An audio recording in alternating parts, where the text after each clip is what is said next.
Hello and welcome to another episode of the XP Share podcast. My name is Matt. As with me, as always, is my friend Will. And today we got a good one for you today, folks. We're going to be talking about EUIC and the results that came out of that toward best player in the world. I mean, at this point, I think you got to say yes. We'll talk more about him later. And we're also going to be reviewing some of the deck lists that came out of EUIC. Zard's up there. You expect to see things like Future Box and things of that nature, but there's also some rogue decks that we're going to dive in later on to today.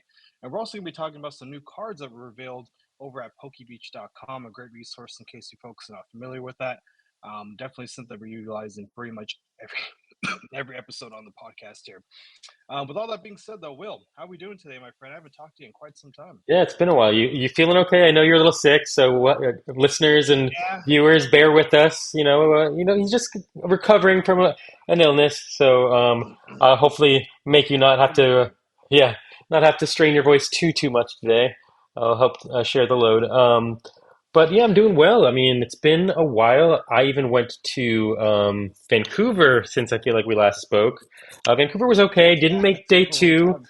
Was very close, round eight, made it all the way to round eight where I still had a chance to make day two, and I tied that game. We each won one round in round eight, and it was against a Lost Box Kyogre, which is an incredibly terrible matchup for Ugh. Roaring Moon, which is what I was playing to Vancouver, and um, I was just very proud that I even tied. I got a win against the Lost Box Kyogre, and so there was not enough time. We didn't conclude, but if we tied, neither of us would have moved on.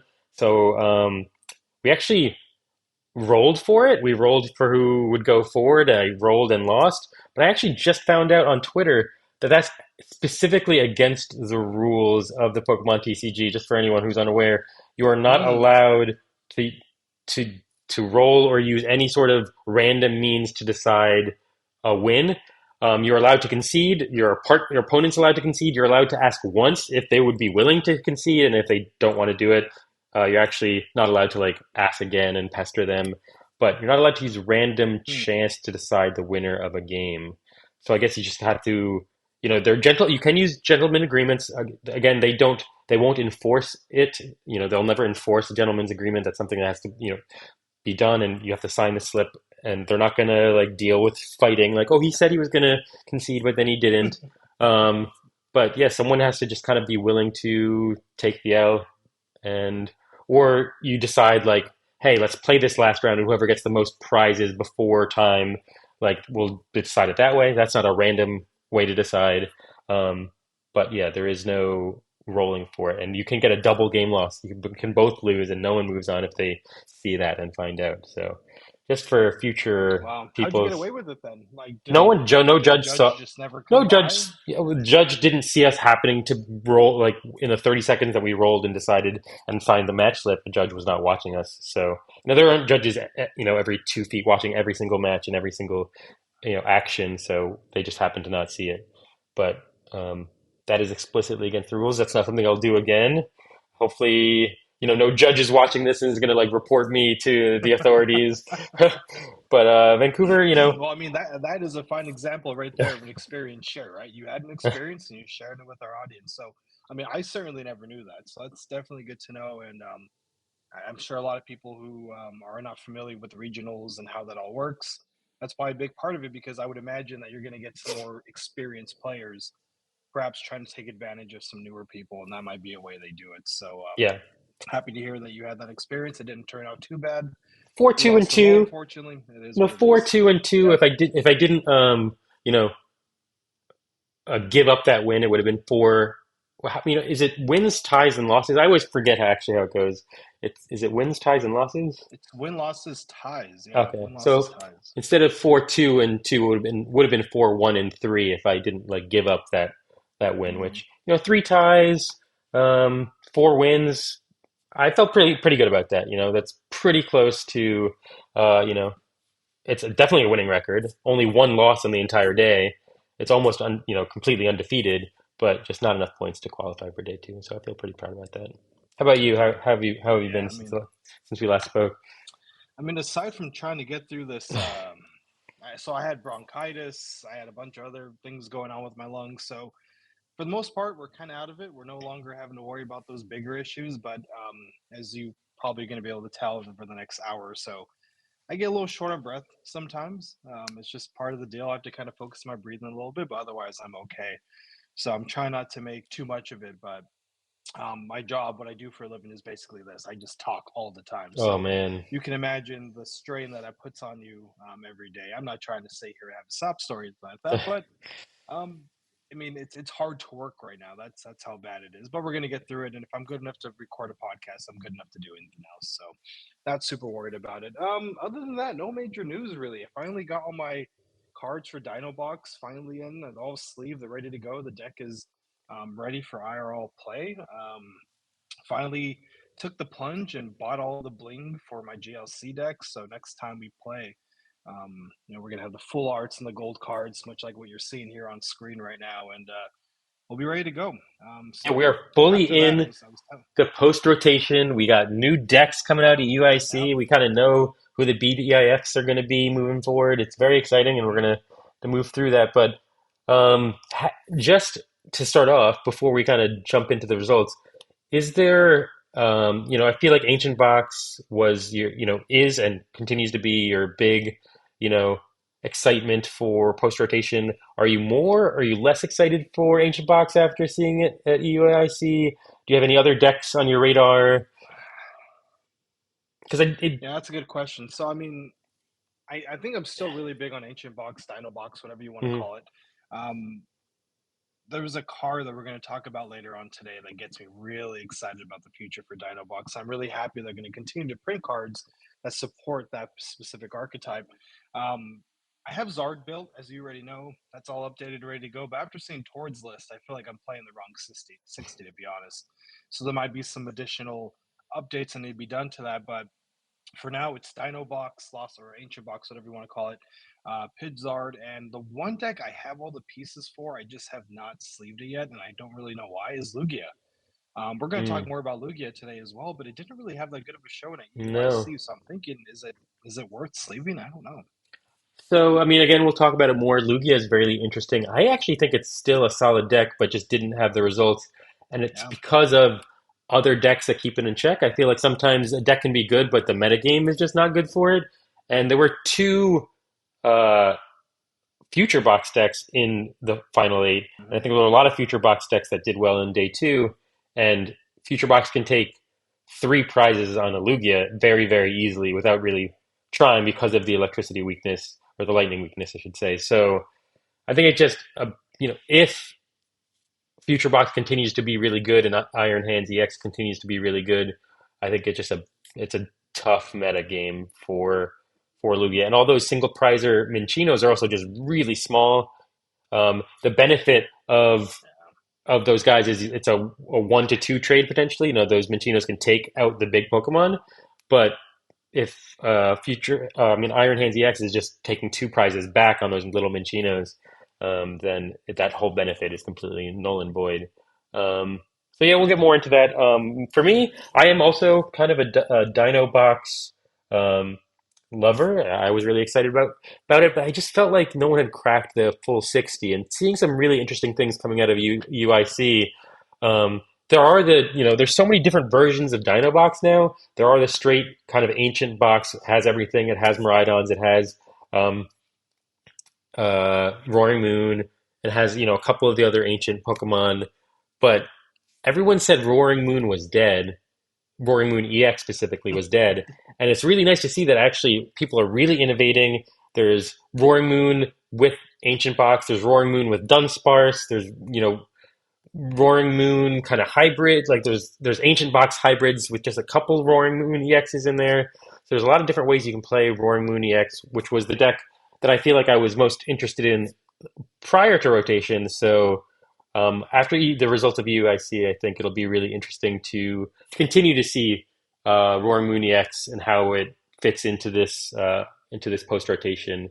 And those ancient box with Roaring Moon, I think, is what I'm actually most excited to build and tweak and mess around with. So yeah, that's. I mean, the list that we're going to be seeing today with the Dunsparce, Mhm. I, I mean, that deck, you're going to see that everywhere. It's going to be all over the ladder on PTCGL. It's going to be in your your casual games. You're going to see it everywhere. One, because people love Roaring Moon. Two, I think the deck is super consistent. Again, we'll talk more about it later on today. But I think three, it's the Dunsparce. It's kind of, there's a little bit of whimsy to that people like. And at the end of the day, this is a game. It's meant to be fun. It's meant to be enjoyable. So when you're able to combine, a gouging, a frenzied gouging with a Dunsparce, you just got a good time on your hands. So I think people are really going to be gravitating towards that.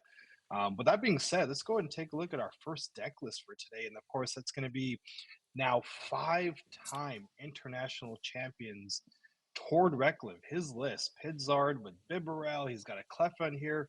There was a bunch of cool stuff. And so I did watch the final match between him and Isaiah Bradner. We'll take a look at his list later on today. Um, Prime Catcher, a big difference over Maximum Belt. You got a 1-1 line of the Bidoof Bibarel. You have the Rotom, the classic Rotom Luminion line of the Bees.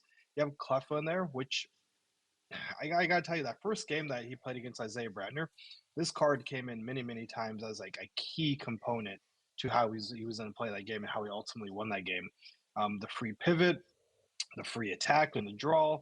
There's so many benefits that I actually bought two of the art rares the day I was watching. I'm like, I'm just going to buy two of these to get it out of the way. And if it goes into a list, great. If it doesn't, so on. The other spicy tech, and Will, I want to get your thoughts on this one. Team Yell's Cheer, which I mean, So who plays this card? No one plays it.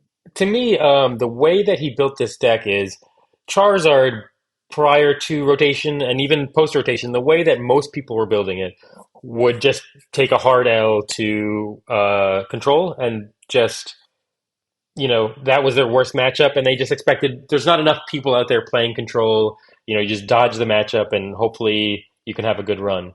But I think Tord was not satisfied with just kind of playing playing a deck that would take a hard L into what seemed to be a really, really good deck into post rotation. It was only getting better with the addition of Airy and a bunch of other cards. So I think he really built this deck to counter it. Um, you know, and instead of adding switches and adding more Toro potentially or more things to kind of switch out and not get stuck.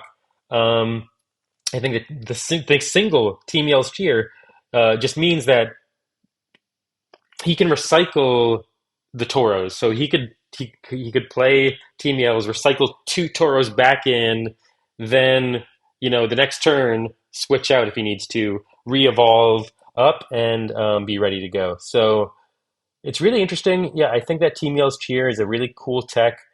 I don't necessarily know, if I were to play Charizard moving forward, I don't know if Control is going to remain a really top contender moving forward. I know it has everything it needs, but I feel like in certain metas where Gardevoir I feel like had everything it needed in pre-rotation, but not that many people played it, or straight single prize or lost box I feel like had everything it needed. These really finicky decks that you just are super long. There's really drawn out and control especially like not everyone wants to play that style of game. It's just not as fun. Some people get a lot of fun out of denying their opponents. There are these sick control players who just really enjoy making us angry. But I think not that many people enjoy that style of play. So, this I think for Tord for the highest level of play, this might be your best 60. If you expect to be in top eight and you expect there to be another control player in top eight, this is your 60. Um, but I think um, it might not be if you just want to have a more consistent deck. Pull out some of these like tech cards and play. You could play those older versions that are just more consistent, like the Azul version um, of it. But I do think Cleffa is really interesting. I think a lot of players are playing Spear Tomb, which kind of just completely nullifies your Rotom V in your draw.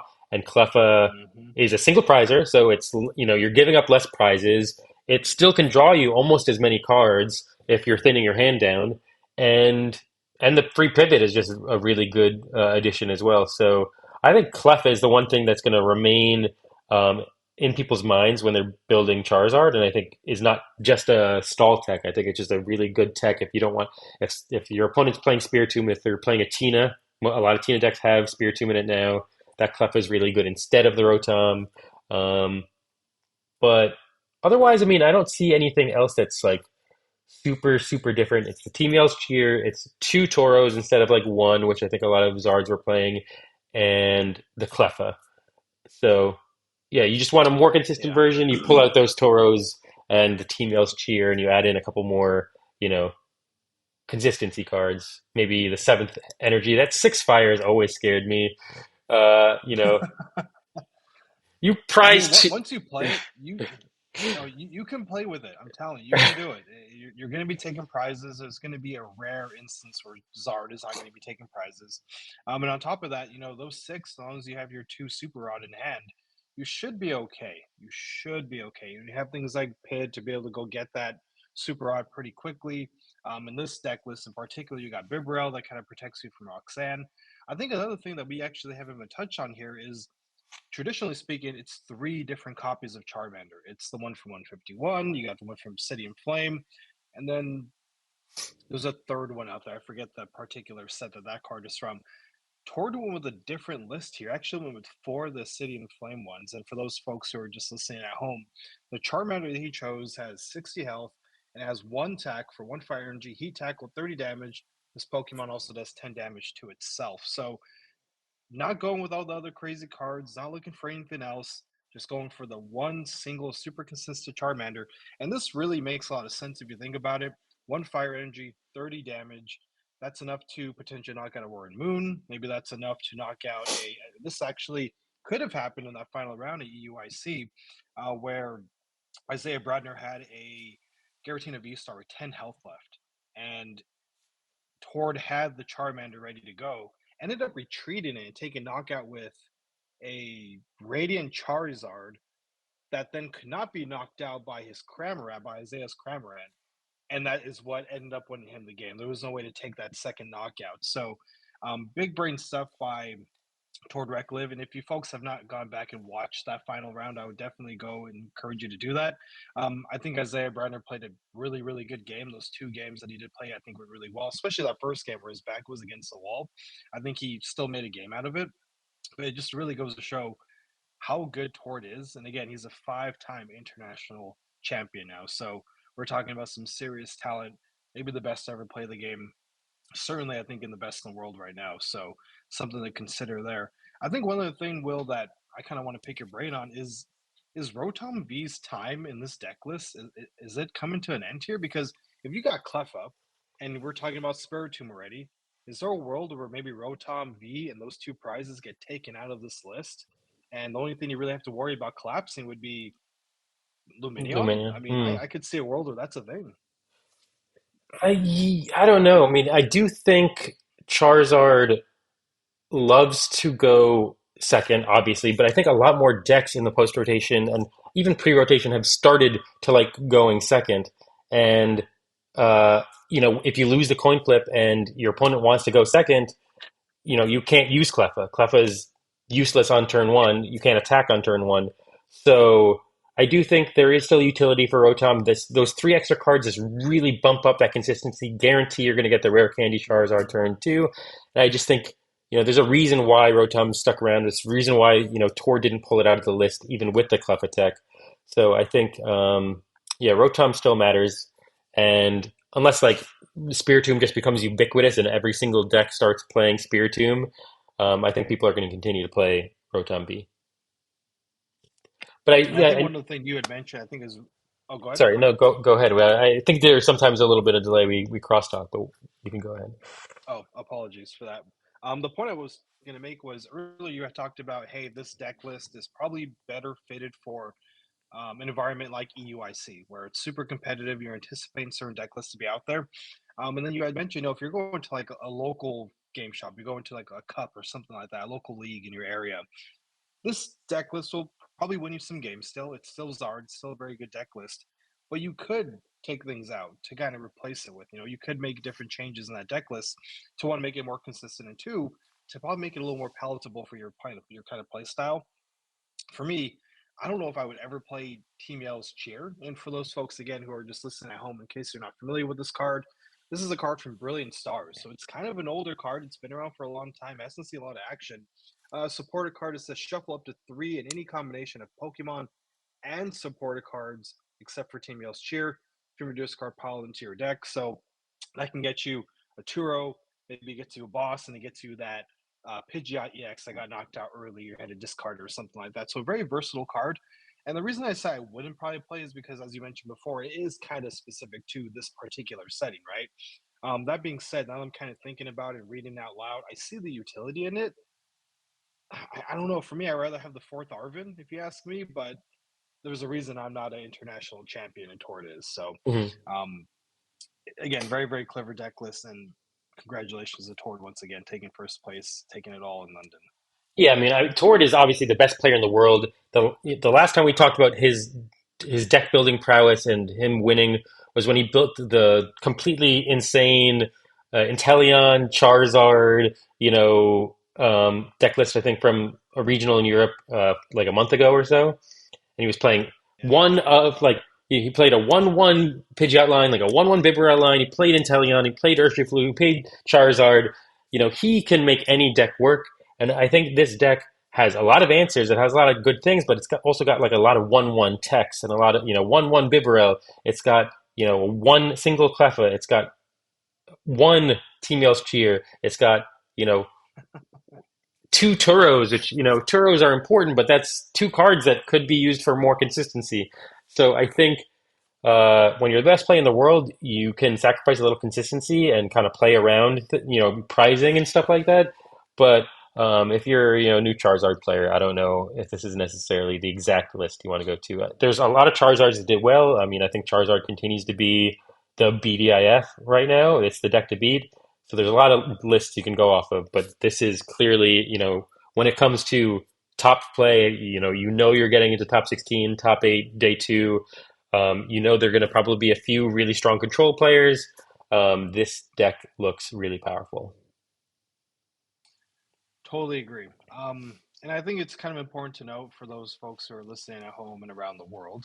Um, you know, again, Tord is a very, very good player. Do not feel bad if you pick up the 60 and you just cannot do it. I think what allows Zard to be so versatile and to have all these one of copies is that ability and the high health, right? You can accelerate the energy just by evolving. You're taking damage and you're doing more damage as more knockouts are occurring. Pidgeot EX go gets you whatever you want. I mean, I can't think of any other archetype in the format that can even allow a one of so many different cards without falling apart. And again, just that ability allows it to be extremely consistent. And again, you pair that with Pidgeot EX, you got a complete and total engine that just allows you to accelerate energy, take knockouts, go find whatever you want every single turn. It's an incredible, incredible deck. And as you see, for those folks who are watching, $90 is fairly affordable. I mean, this is basic copies. You're not doing anything fancy, but for under $100, you can get a international championship grade deck list. So, folks, for those of you who are kind of depending or pending, what am I going to play next time? What do I want to build next? Charizard's probably a pretty good bet. Oh man, all decks are getting more expensive. I feel like in the past they were all like 50, They but are. it's these ace specs, man. It's these damn prime catchers. I still haven't bought my prime catcher. I pulled every single ace spec except for the prime catcher, the most expensive one. So I need to find a place that's selling it. The prices keep on going up. I saw last week, I think it fell to around 25, but now they're back up to 30, and I'm really regretting not having bid last week. So Well, I think I told you when the set came out, I found five A specs. It was Maximum Bell, Prime Catcher, Reboot Pod, and a few other ones. I got them all for $50, which was an incredible, incredible price. And they all came in. They're in good condition. They're legit. So I'm pretty happy with that. But we're getting off on a tangent here. So as we know, Tor took the whole thing, but who did he go up against? He actually went up against Isaiah Bradner, who in itself is a very, very good player. And Isaiah was playing Guaranteed Lost Zone box, but he had a little bit of tech in there for the Charizard matchup, specifically in Iron Leaves EX. He had a little bit of sprinkle of Banette EX. We'll talk more about that card later on today. Game one, rough start for Isaiah. He still made a game out of it. He did his best to stay in there. He eventually recognized I'm in an unwinnable condition here, and he went ahead and conceded that first game. But the second game, much, much more competitive, went down to the wire. Again, Tord being Tord ended up pulling it out with some really big brain plays there at the end. But this deck list is sick. I really, really like this deck list. I'm not a huge fan of Lost Zone. It's a little too big brain for me. I got to think a little too much. And Pokemon is too much of a hobby for me to really put that much time and effort into thinking about any single game. But that Bennett EX, I didn't see it in the final round. It didn't really seem to have like much of a influence in that final round there. Iron Leaves didn't really do a lot either. It did some damage on like a Pidgeot, I think, and then getting knocked out the next turn. I don't know. I mean, is Zard that good? Where even if you have a deck kind of built to beat Zard, you still lose? Like I'm not even sure what to make of this. I don't know. I mean, I think the Bennett, the tech in general is really sick. Not just the Bennett EX, but the Bennett puppet offering as well. Yeah, It just helps yeah. you get more cards in the Lost Zone that much faster. Um, I think he used it a lot. I think it really helped him accelerate and just get those, get to 10 cards in the Lost Zone faster so he could get those Star Requiem attacks that much earlier. But I'm not sure if the Bennett Ace is specifically just for the Charizard matchup. I don't know if there's utility in other matchups or not. I'm trying to think I because mean, item lock is always going to be a good thing, right? So I mean, yeah, that's a benefit of itself. But um, excuse me, sorry about my voice there. Things like rare candy, yeah, super rod, buddy poppin, all those things get locked down. Excuse me, with Bennett EX. So I think there's a lot of benefit in having one Bennett EX in there. But again, I did not see it in the final round. Maybe I'm mistaken. I don't know, but I yeah, don't remember seeing it once in that final round. The Bennett, the regular copy though, and I think we should talk about this one real quick because you did touch on it. This card is from Lost Origin, stage 100 HP. Not super important. The only thing we're really going to be talking about this card is going to be the ability called Puppet Offering. Once during your turn, you may put a supporter card from your discard pile into your hand. If you do, this Pokemon goes in the Lost Zone. So you don't have to worry about playing a Pal Pad. You don't have to worry about playing a Team Yell's Cheer. You can go get that supporter card, toss it back into your hand, and as Will had just mentioned, you're able to accelerate a few more cards into the Lost Zone as well using this card. So really, really cool concept. And I remember when this card first came out, I remember thinking like, this is kind of sneaky good. It's not. It doesn't have a great attack. It's a built-in pal pad that goes straight to your hand. And I'm actually kind of happy that someone made use of it and actually got to a rather significant point in the Pokemon community, coming to second place in the EUIC. yeah. I mean, I feel like one of the things that the Lost Zone engine and specifically Lost Tina really struggles with is consistency. I mean, you don't have you barely run Ultra Balls. I guess this one runs one Ultra Ball, but you're just expected to draw into your Tinas and your Tina V Stars and the cards that you need. And if you're not Colressing every turn for the first like 3 turns of the game, you're basically toast. You're not building that Lost Zone engine. You're not keeping pace, and you just really need that. So. A lot of them play a heavy line of Pokegear. Some of them play 2 or more Pokegear, I think, is like the old consistency engine. But this, you play that Banette, you can set it up with Buddy Poffin because the Shuppet's only 60 HP. You can set up one Comfy, one Shuppet whenever you draw into a Buddy Poffin. And you're just guaranteeing if you ever see one Colress, that next turn, if you need another colorist, you can puppet offering it back from the discard pile and make sure that you have just one extra way to find that colorist. Whether you poke a gear into it, whether you draw into it, whether you puppet offering into it, it adds that consistency. Adds consistency if you want to get a Roxanne, late game and you already discarded it or whatever, or you can Roxanne multiple times, even though there's one in the deck. Or you can boss multiple times, even though there's one in the deck. So that's really cool. And of course, just adding 2 cards to the Lost Zone for free while also adding to that consistency just helps you get to the 10. Yeah, I feel like that card is way stronger than people ever really gave it credit for, and seems really strong. I guess the Bennett EX. I don't. I did watch some games, but I didn't see the finals. I think I saw him play and use the Bennett EX. It just if you don't get it set up early, it's not really useful in that Charizard matchup because once they're kind of established and rare candied, there's no devolution TM here. If you like devolve and then start item locking, maybe that would be powerful. But I feel like the item lock is good before they evolve up their Pidgeot and Charizard. You just don't happen to set it up, then that's not really a good route anymore. But otherwise, like other than the Banets specifically, this does look like a relatively normal list to me. I mean, Tina V Star lost a lot of things in post rotation. It lost Path to the Peak, which was one of its Hmm. biggest strengths. But I actually think with the addition of, I mean, a lot of decks become really strong with the addition of Prime Catcher. You know, you can Prime Catcher Roxanne and um, even throw down like a Temple of Sinnoh. Not that it affects that many decks right now, Lugia and stuff like that. You can Temple of Sinnoh, Roxanne, and Boss up all in the same turn with the Prime Catcher. So I think it gained as much as it lost. Iron Leaves is also, typically in a Charizard matchup, you're only being able to one hit KO one Charizard per game with your Star Requiem, but now you just have that one extra way of one hit KO. You can one hit KO two different Charizards, and that's four of your prizes right there.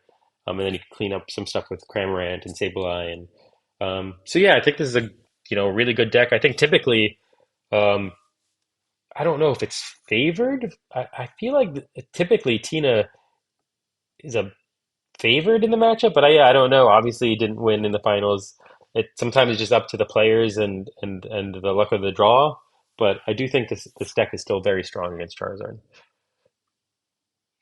Yeah, one thing I wanted to mention there is something that was really, really interesting. In game two, Bradner had an opportunity to keep a Garatina V on the bench. And as you know, whenever you're playing Lost Box, you typically want to have at least two Garatina Vs on the bench. You typically don't want to just prize one.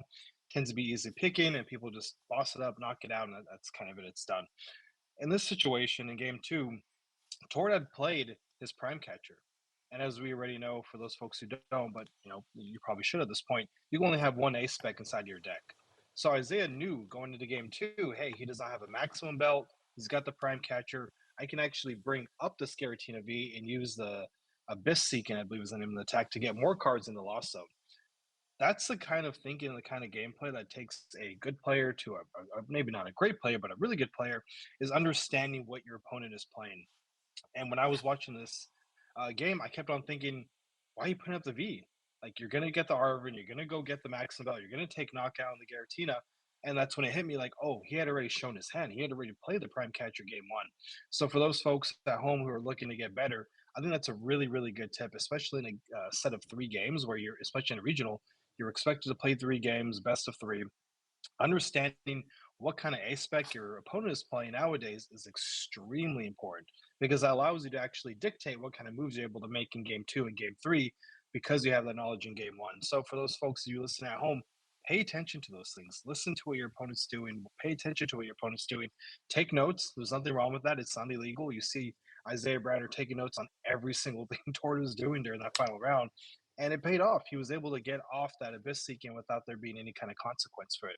Did he lose the match? Yes, of course he lost the match. Tor took it all. But nonetheless, I think that was a really, really important piece for young players and inexperienced players to really understand why that's so important and why it's so important to really understand what your opponent is doing much more so than what you're trying to do. Just a little tip there for those folks who are listening at home. Um, Will, any thoughts? Anything else left here with Bradner's list? No, I mean, like I said, I just think Tina's still a really good deck. I think can be a little bricky. I think Lost Zone in general can be a little bricky, but the players at the highest level can really make it work. And I think this is going to be, unlike the text that, I feel like Tord maybe put into his list, I feel like this could really be just the full 60 that Giratina Lost Box players play moving forward. Like, I think the Benek stuff is just really, really cool.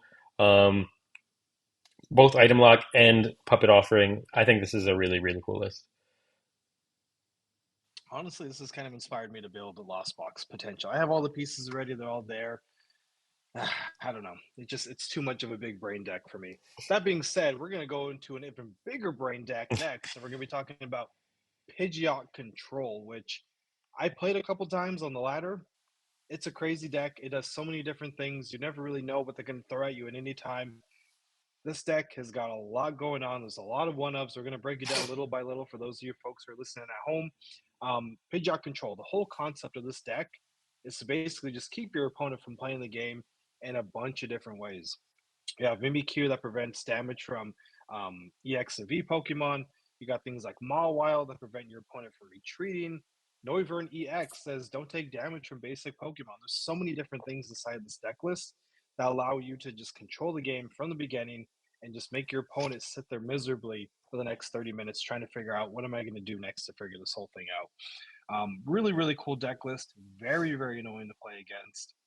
And frankly, this is a deck that I don't understand. I don't know enough about it to even begin to comment on it. But that being said, Will, can you shed any light on this for us? So I at Vancouver actually played. This is pre-rotation. I played a Pidgeot control player. So the list is not completely the same. Post-rotation has added a lot of new cards. This card only plays one Airy, which is just discard two cards from your opponent's hand or two item cards from your opponent's hand, which is a very powerful attack. But what this the 60 cards is really meant to do. There's a lot of versions of it. I'm not even sure. I don't think there were two players in the top 16 that played Pidgeot Control. It outperformed the It was Snorlax Stall version. I mean, I feel like people associate this with Snorlax Stall. I mean, as you can see in this deck list, there is not even a block Snorlax in this list. So it's yeah, I don't think the deck list or the decks are very similar at all. Um, and I think people talking about Pidgeot control in general, whether it's with Snorlax or not, I think really underestimated how good it was because, like I said, it way outperformed Snorlax, and I think this could be much better moving forward. So I guess to just talk about it, like I said, I played against it.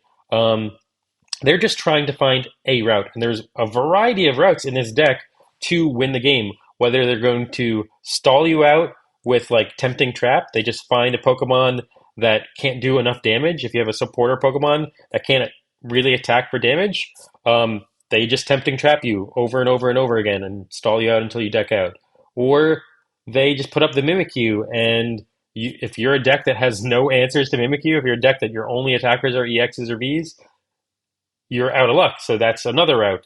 Or they Chi-Yu you, and that Chi-Yu I think discards cards. It's like a mill. It's like a mill card. So you can mill. You can stall out with Mawile and Mimikyu. You can discard item cards with Luxray and with Airy. So you can just discard the stuff that they need. Like if you discard all their rare candies and their Baxcalibur or Charizard deck that's really dependent on getting those cards out, then you've won the game.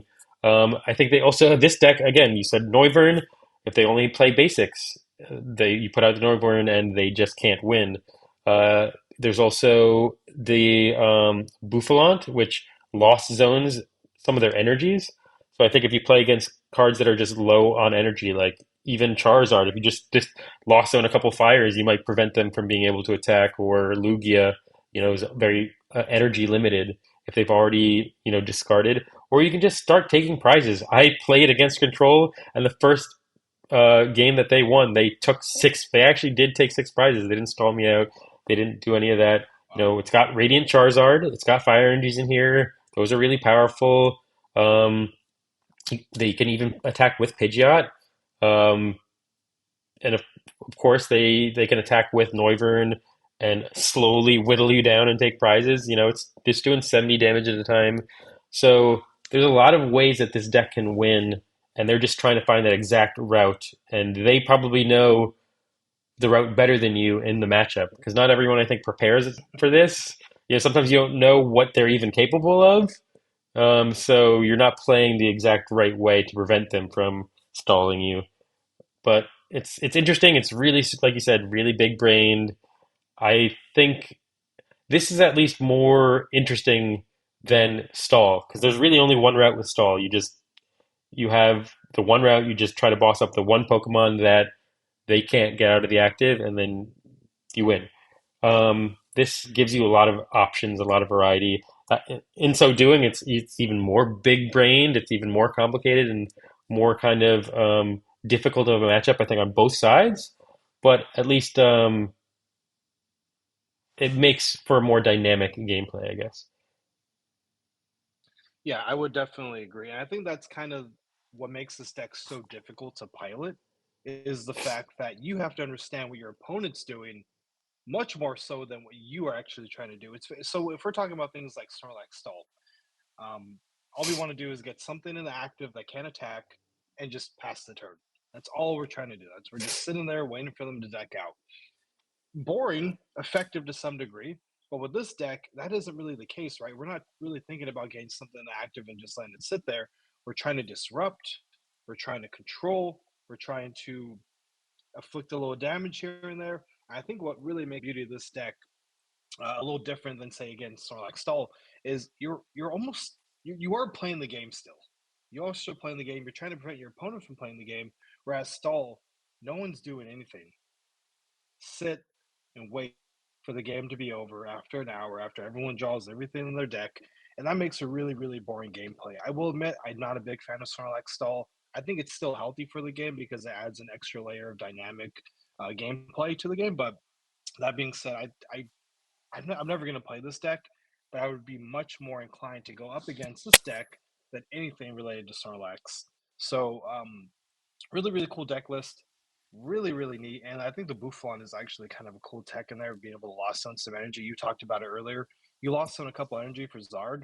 That game's probably over just because there's no way to get that stuff back. So, all in all, really, really cool list. And this took third place, by the way, folks. This is not no rogue deck that's just going to kind of come in and, oh, this is fun. This is cute.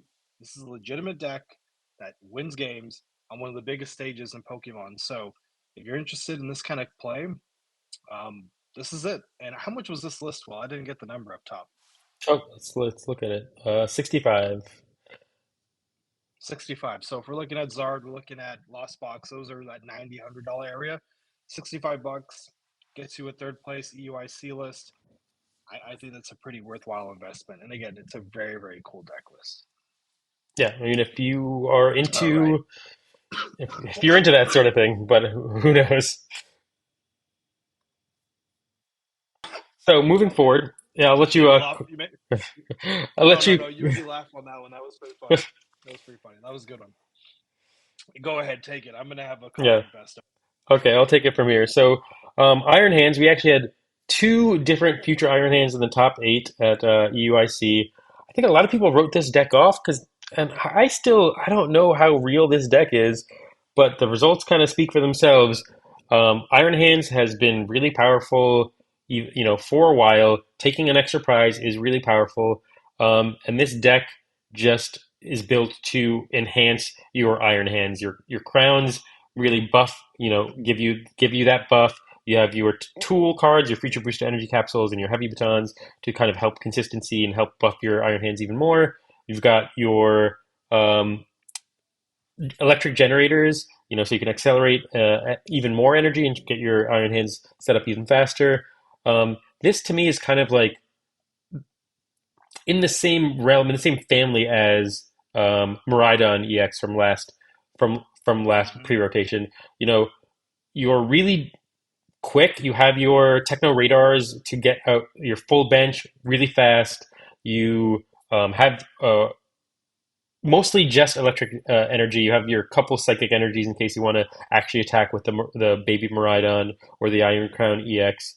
Um, but for the most part, your main attacker is just Iron Hands. You're still using electric generators like Miraidon. You're all basics, just like Miraidon. You're only attacking with basics. There's nothing but basics in this deck. I guess you just get a hard L against control if they pull out a Noivern because you have no other attackers. But this deck showed up. Iron Hands taking the extra prize and taking extra prizes even on two prizes potentially because if you get four Iron Hands crowns out and you get a energy capsule on an Iron Hands, it's doing 220 damage and taking an extra prize. You take an extra prize on any basic V for the most part, or even like what's his face Shen Pao EX. So that's really scary. Iron Age is really scary, and this deck showed up. I think we mentioned before. I think this is really what kept Lugia in check. I think Lugia just also takes a really hard L to this deck, but I've watched a lot of people play it on stream. I actually haven't personally played it, but it does also feel kind of bricky. It feels like vacuum. If vacuum becomes more ubiquitous, it's really dependent on the heavy baton for it to survive. You got to get that heavy baton on the Iron Hand so that if it dies, that energy remains in play because four energy cost for an attack is just really heavy. And trying to get that established It multiple is. times without a heavy baton is insanely difficult. So I don't know. I feel like that's difficult. That's tough, but um, people navigated the matchup, I guess, and not enough people are playing vacuum. One thing I wanted to touch on here, and this is unrelated to actual gameplay or anything, but so this deck list is coming in at 132 US dollars. Will, any idea how much Iron Hands is going for right now? Yeah, no, I do. I That's know why. the number. That's I'm why it's curious to going know. for so much. I think it's over $20. It's like $25 or something like that. $20 for an Iron Hands, and this card used to be like a $4 or $5 card back in the day. $20 now. Iron Crown EX, a standard copy, is going to cost you about $8. And without those two cards, you don't really have a deck. So this is a more expensive deck list. Iron Hands is a very cool card, very cool Pokemon, I would argue. Um, I got to tell you, I was not big on this deck. I played it a bunch of times on the ladder. You would think that this would be like an auto lose for Dino Box. You just go ahead and boss up those Iron Crowns and you knock all those guys out. Not a problem with that. And because of that, I thought this deck isn't going to show up. It's not going to do well. It is a good deck. I would, excuse me, I would say it's fairly consistent. I think there is a little bit of piloting that needs to go into it to really make the deck successful. As we talked about before, you need to be able to handle those electric generators. You need to have those batons in play. Those future booster energy capsules are very, very important. You have things like Arthur to go get those things. But at the same time, you only have those four Pokemon you're working with: Iron Hands, Iron Crown, Miraidon, and Mew. And there is, a lot of potential there to actually go ahead and brick pretty easily. Techno Radar does let you go get a couple of ancient Pokemon in play, which is really, really great.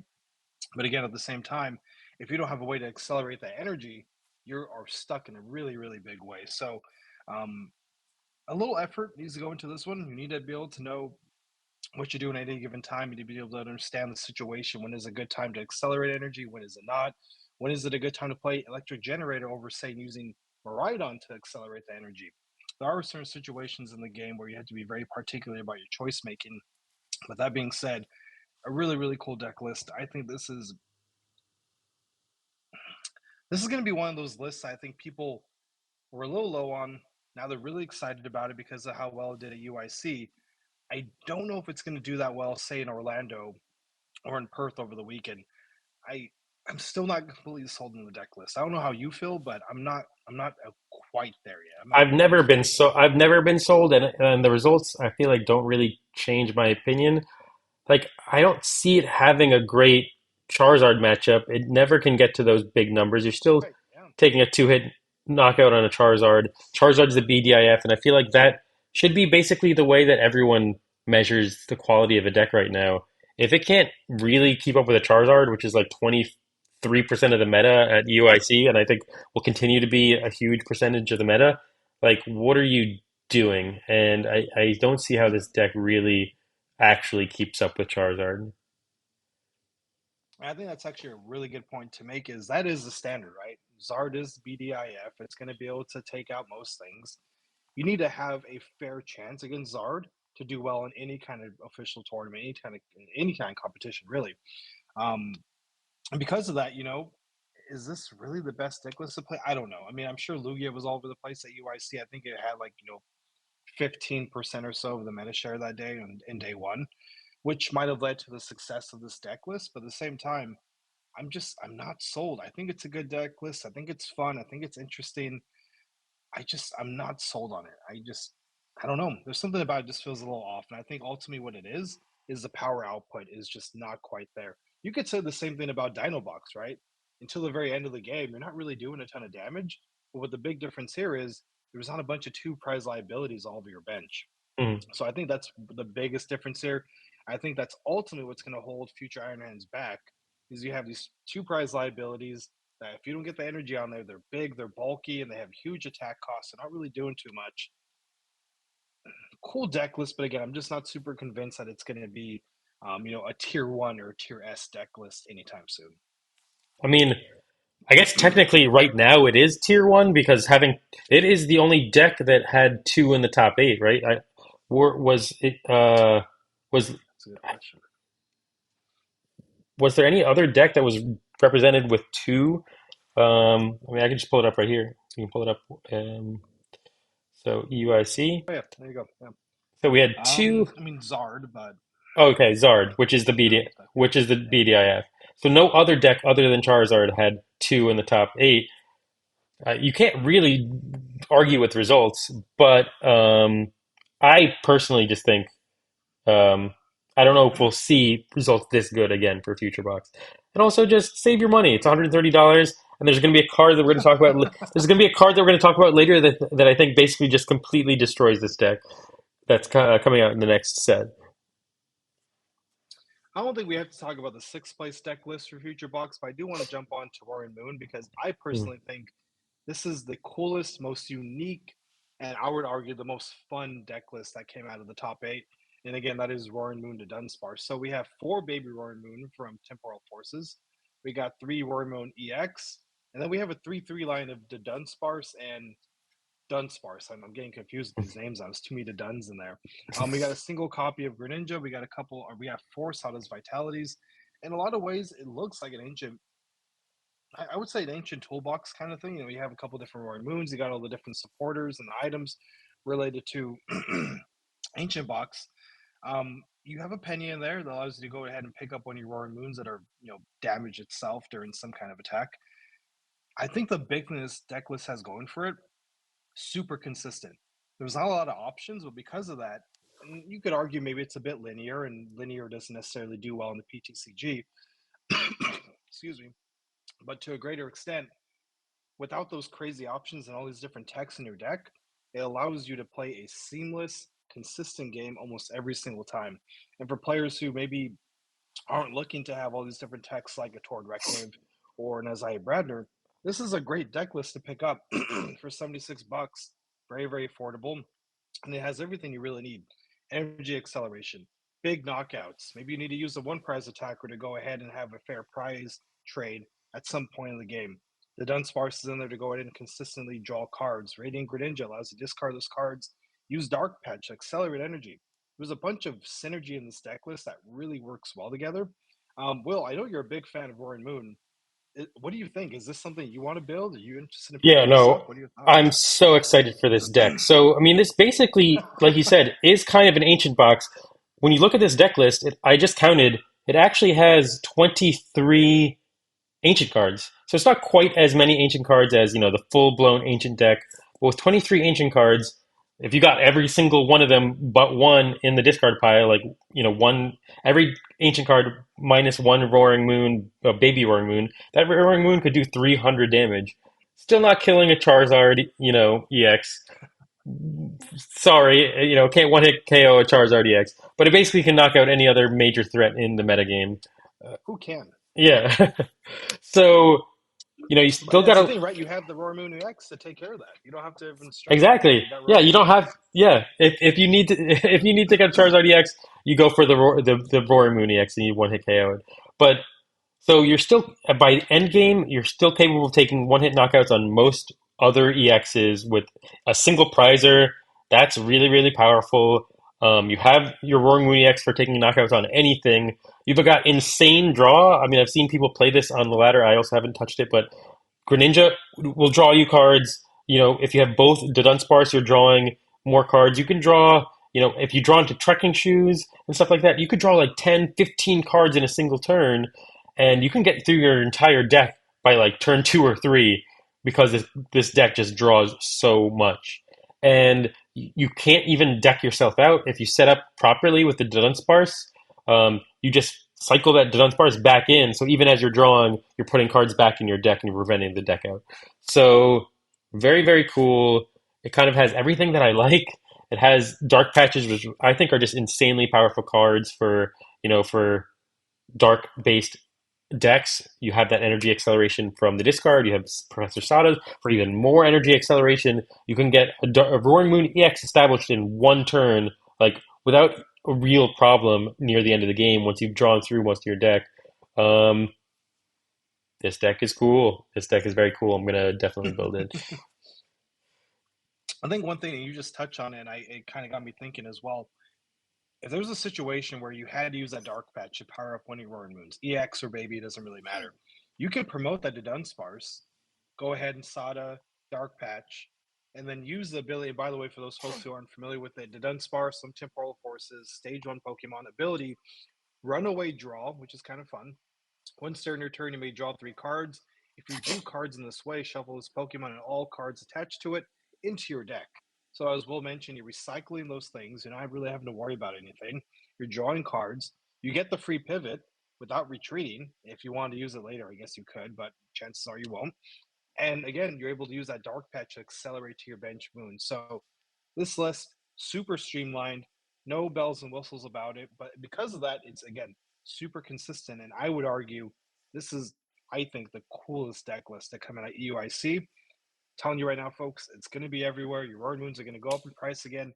Buy them while you can. People like Roaring Moon. It's a cool card. It's a crazy attack. And again, this deck list, super, super consistent. Yeah, I mean, I don't think I know any deck that could draw more cards in a single turn than this. Like, it's insane, and very excited to see the future of this deck. There's no disruption. You're really dependent on your Sadas and your Adventures, Discovery, and stuff like that. But um, you got three different ways to boss. You got your Prime Catcher, you got your Counter Catcher, you got your boss's orders. Like, you just you're just expecting to go faster than your opponent. You're just expecting to get to the bottom of your deck faster, to kill Pokemon faster, and you've got multiple answers for that. So very cool. Yeah, very, very cool deck list. But that being said, we got more things to look at. So let's go ahead and carry on here. Our next deck list that we're going to be talking about today is going to be one deck list that I know Will and I are really excited about. We're working on this. Is going to be Ancient Box, Dino Box, whatever you want to call it. Will and I were actually talking about this deck list a couple days ago, and I had mentioned this is like eerily similar to the list I'm playing. Super streamlined. Four Roaring Moon, four Koraidon, four Fluttermane, one Greninja, and then a bunch of other ancient supporter and item cards that allow you to get up to pretty crazy numbers at the end of the game. The one difference that I have in my list that I'm not entirely sure if this is the right way to play it or not would be so in this list they have the superior energy retrieval. Very good card, especially in the end game or maybe you use up all your Sadas. You got a way to get the energy back into your hand and start attaching. I play one copy of TM Devolution, and that's for things like Azard. That you just those numbers are so big, it's really difficult to get there. That's my one difference here. They also play one fighting energy, which, well, you were talking about the anxiety that six fire energy give you in Zard. This one fighting energy in this deck list, nightmare fuel. I don't know how you get away with that, but good on. Oh, geez, I'm not sure how you pronounce this person's name. We're just gonna call him Pedro. Um, very, very impressive deck list. I'm sure it took a lot of effort to actually pilot this correctly, but more importantly, we're talking about price again, under $40. And this took 11th place at a major international tournament. I'm a big advocate. I know you are too as well. If you want to pick up a deck list, have some fun, and just really enjoy the game that you're playing, I would say this is probably one of the better lists that you can pick up. It teaches you everything you know about to play the game. The strategy is there, the critical thinking is there, the sequencing is there. Everything about this deck list really encompasses a lot of things about the game, minus evolution, of course. Definitely something I hope people pick up more of. And I think this deck list coming 11th place, you're going to see this just like the other War Moon list we're looking at. You're going to see this rise in popularity. You're going to see some of these prices go up a little bit. Get them while you can. I'm excited for the future of this deck, and I'm really, really happy it did well at EUIC.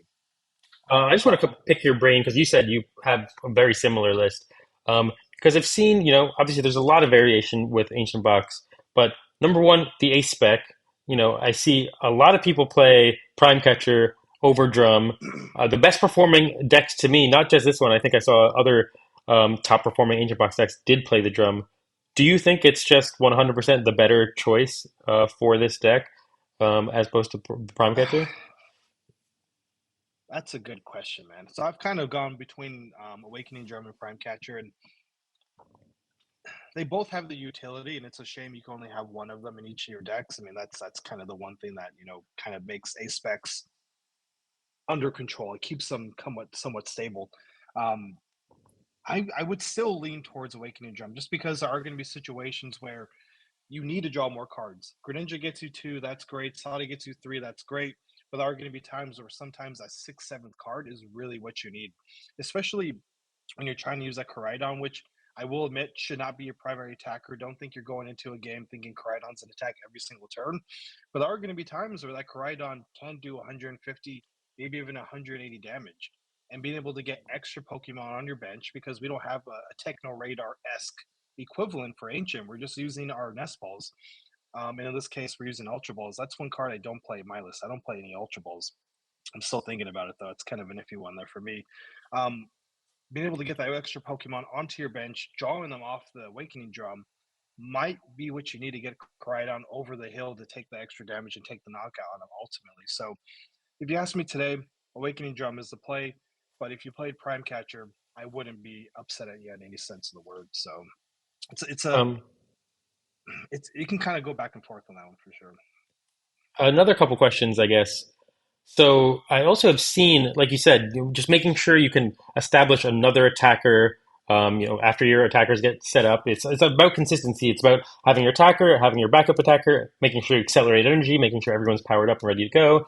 Um, I've seen a lot of decks play Artisan just so you can make sure you have that backup attacker. This is playing the Pokestops instead. I think, this deck is max churn. You know, you have Pokestops to Mm-hmm. churn stuff into your discard. You got the drum to just draw more cards and potentially put stuff in your discard. Superior Energy to Retrieval and Ultra Balls, I think, are the same thing. You get a Pokemon, but you're also in getting Pokemon or you're discarding two more ancient cards. In getting energy back from the discard, you're discarding two more cards, which are potentially ancient cards, and powering up your Roaring Moons. So this deck to me seems max churn. Um, do you think Pokestop is the better choice? Are you playing Artisan? Are you playing Pokestop? I'm playing two Pokestop, and they've burned me a couple times. It is Pokestop. You live and die by Pokestop, just the way it is. I'm not playing any Artisan. In my original list, I did have one Artisan, but I haven't really had a problem with getting Pokemon out because, as you mentioned, this deck is just going through cards. Even if you're using things like Explorer's Guidance, that says look at the top six, take two, discard the other four. That too might be all you really need. And sometimes discarding those extra ancient Pokemon, I'm sorry, ancient cards, things like an Earthen Vessel or even like an ancient booster energy capsule, you don't really need them. They're helpful in certain situations, but if you can discard them to power up your moon, you should do it. You should absolutely do it every single time. So for me, I think two stops is probably where you want to be. This list plays three completely fine. Again, I have no gripes about that. But I think the big thing here is the Artisan, and this is true for any stadium, allows your opponent to have that advantage as well. Maybe there's a situation where they did brick, and the Artisan is now what gets them out of that situation. Doesn't feel great. And so that's why I take it out on my end. If you want to play it, again, I'm not super against it. I don't know if I would play three stops. I'm pretty happy with my deck list right now. That being said, there's always room to improve. Artisan isn't in this list. I don't think it's a play personally. Okay. No, I mean, you would know if you've been playing it. And this deck got 11th place at EUIC. That is no small feat. It was like Yep. 2,600 players. So this deck list looks pretty cool to me. Yeah. And I've got the drum. I don't have the Prime Catcher yet, so I can build this list. We might have an extra one for trade over here. Just saying. Wait, So we could talk about really? that offline. Oh yeah, definitely. I don't have it. My other half has it, and I don't know if she's going to use it or not. So if you're interested, you can start that conversation with her. Nice. Okay. She pulled that and Awakening Drum out of one booster bundle, which Wow. made me want to throw up because I didn't pull anything out of anything I opened. So I don't know. The Pokemon gods looked down on me that day in an ungrateful way. So that's okay though. Well, Dino Box, there it is, under 40 bucks. Really, really good deck. A ton of fun to play. Has a little issues getting to those bigger numbers, but when you only have one prize Pokemon on the field, it's not a huge deal. A couple of things I think we should get to today are a couple of rogue decks that I think are really, really cool. The first one I want to talk about is going to be Arceus, however you want to pronounce it. You, that's your own deal. I don't really care too much. With Armor Rouge, I've seen this deck list all over PTCGL. I never understood it. I don't get it. I don't think it's that good. But I mean, it took 17th place. It's got to be something. 150th place as well at EUIC.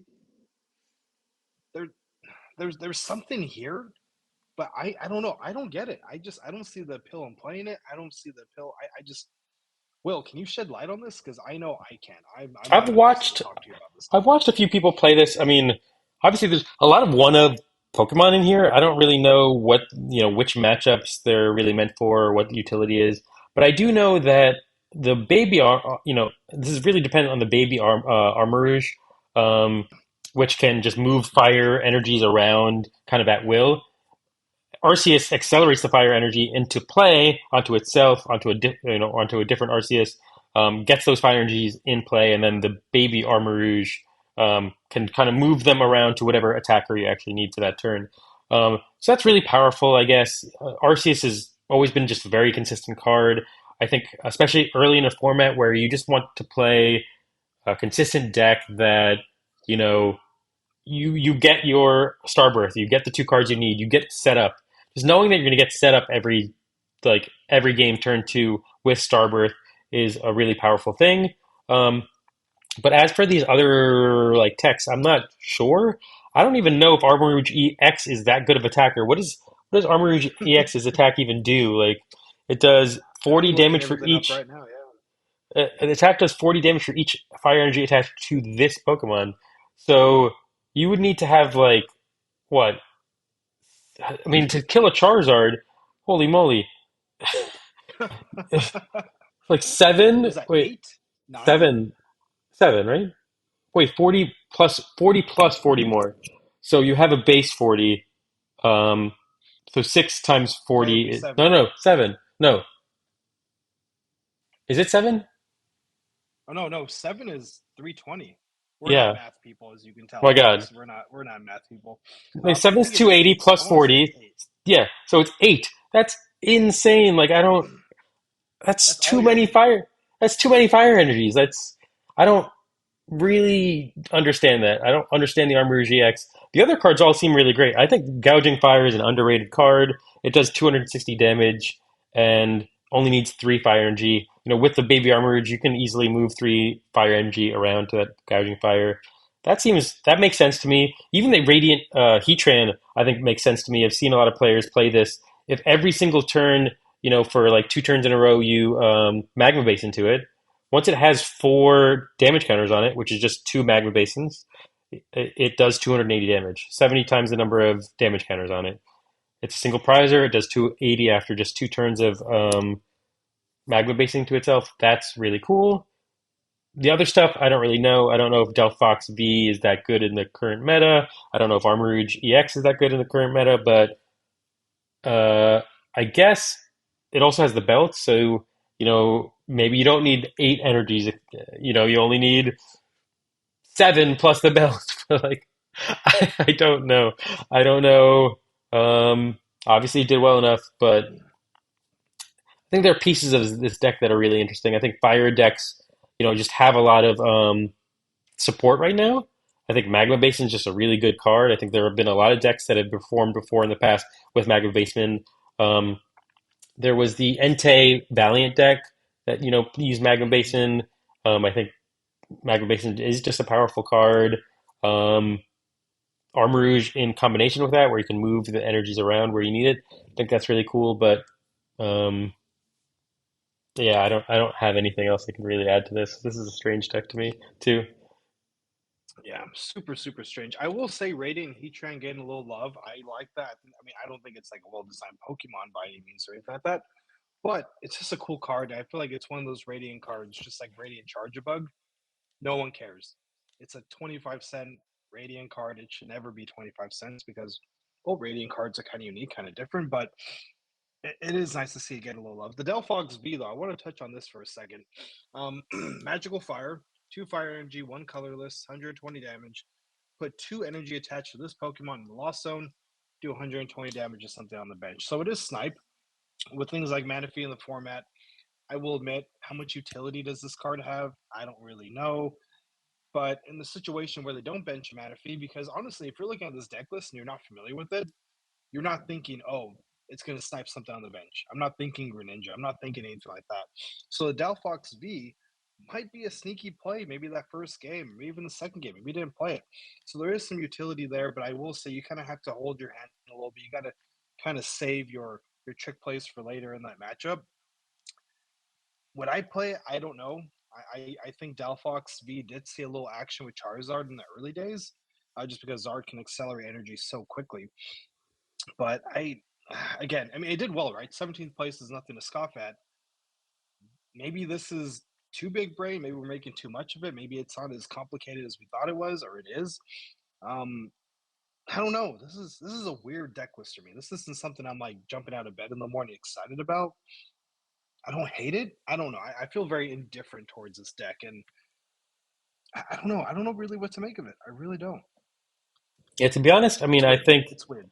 straight gouging fire. I don't know if it'll actually ever be good, but I've been excited by the card because you can Sada to it, you can magma base into it. You could establish a gouging fire in one turn and attack with it and do 260 damage. That's a really powerful thing.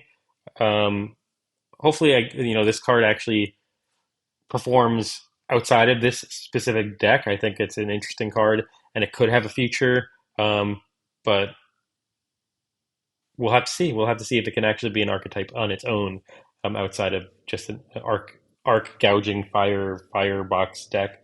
Um, but yeah, that's just weird. I don't have anything else to say about this deck. I don't think it'll have continue to Yeah, have I think a it life. it fits the concept of like a rogue deck perfectly. No one knows what it is. It did well, but is it going to do well again? Probably not.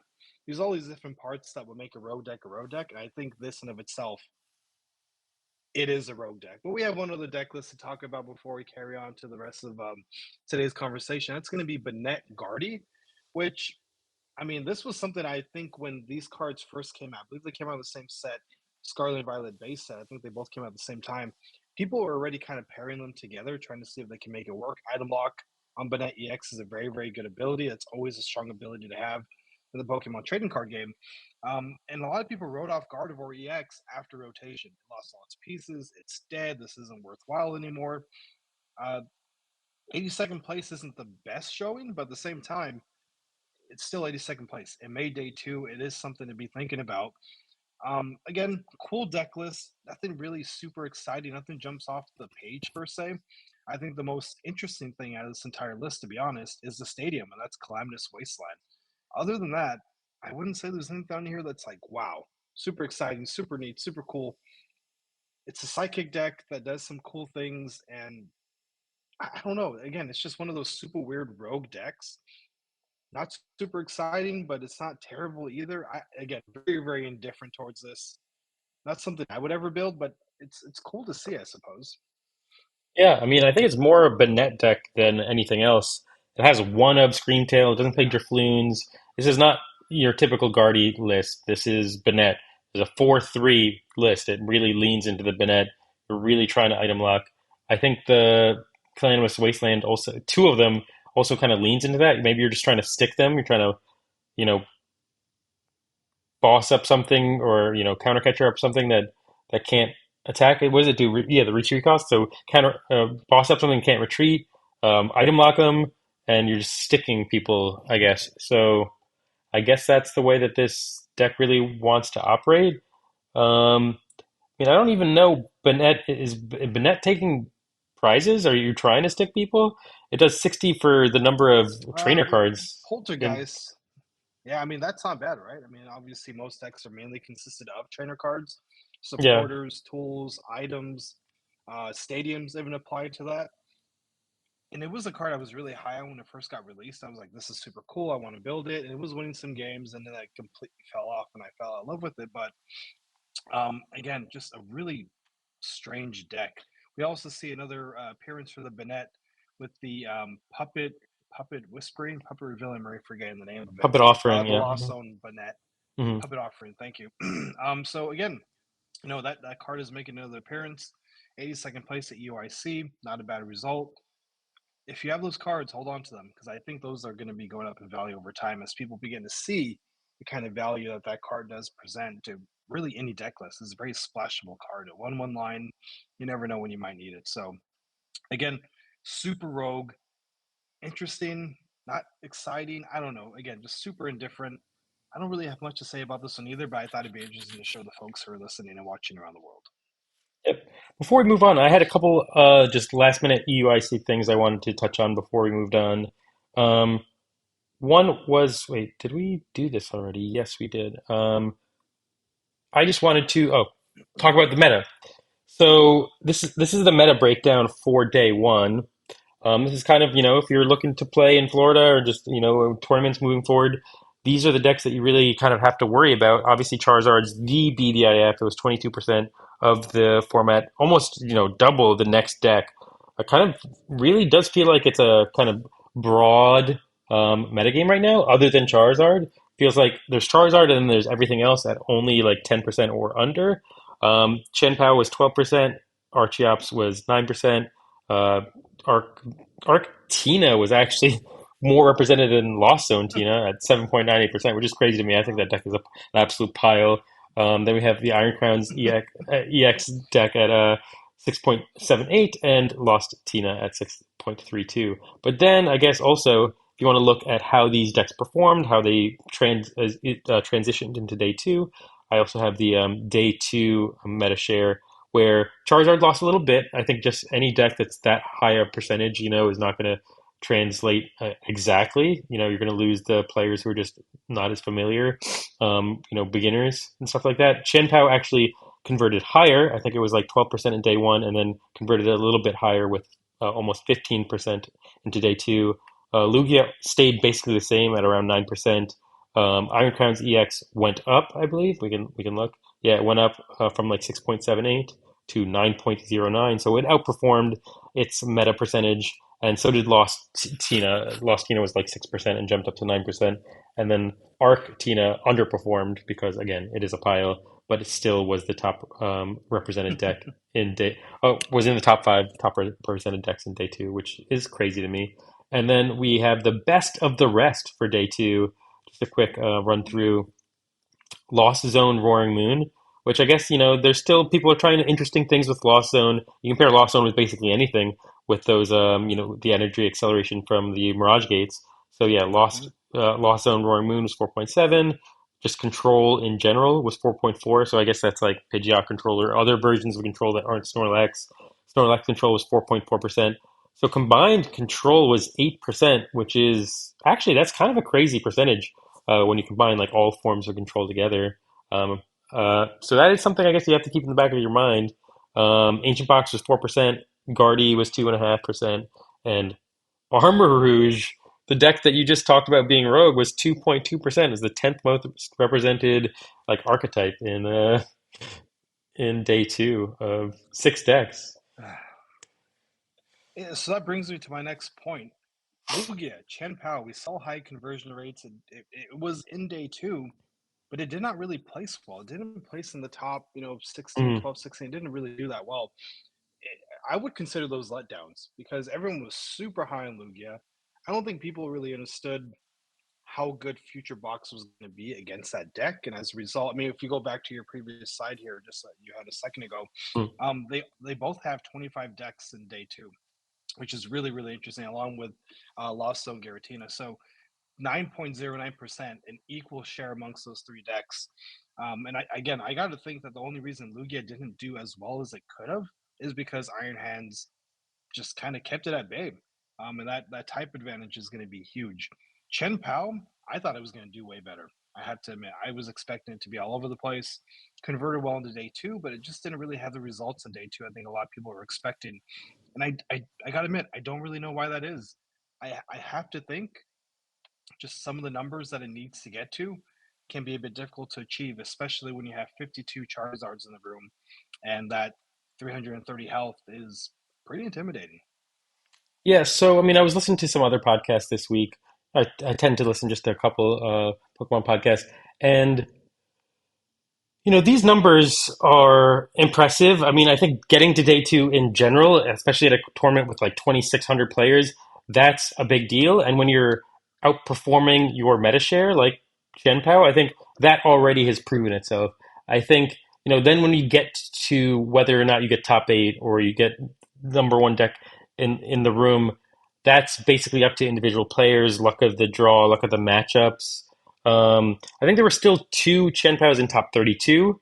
Obviously, just not top 16 or not top eight. And that can seem disappointing, but in a room that's 2,600 players, the difference between top 32 and top 8 is like maybe one win or even like opponents resistance in some situations. So like I don't think you could say that Chen Pao is like a complete write off or Lugia is a complete write off, but I do think like you said, Lugia is just something you have to think about moving forward. Just that Hands is going to continue to be a threat. If you don't really have a game plan against Iron Hands, it's going to be very difficult. Shen Pao, I do think don't unsleeve your cards. Don't sell your Chen Pao yet. I think it's still a good deck in the format. You're the second highest converting deck at EUIC. Yeah, just because you didn't get a top 32, I think it could just be that day, like luck of the Yeah, matchup. very, very possible, right? I think you bring up a good point. Once you get to day two, and especially at an environment like this, EUIC, the best of the best of the best players, and anything can happen at that point. So again, I don't know. I'm a little disappointed that it didn't do as well as I thought it was. I thought I was going to see Chen Pao, Lugia, Zard, Lost Box all over the top eight, and we didn't really see that. We saw Zard there a couple times. Obviously, Lost Zone and Zard were ended up being the final two decks. Um, I think it's easy to discount them and write them off as, oh, those are dead decks. And I don't think we're quite there yet. Like you said, don't start selling your Chen Paos yet. I still think Lugia is in a bit of trouble. If Iron Hands is going to continue to perform well, I just don't see a world where Lugia does well in the same meta.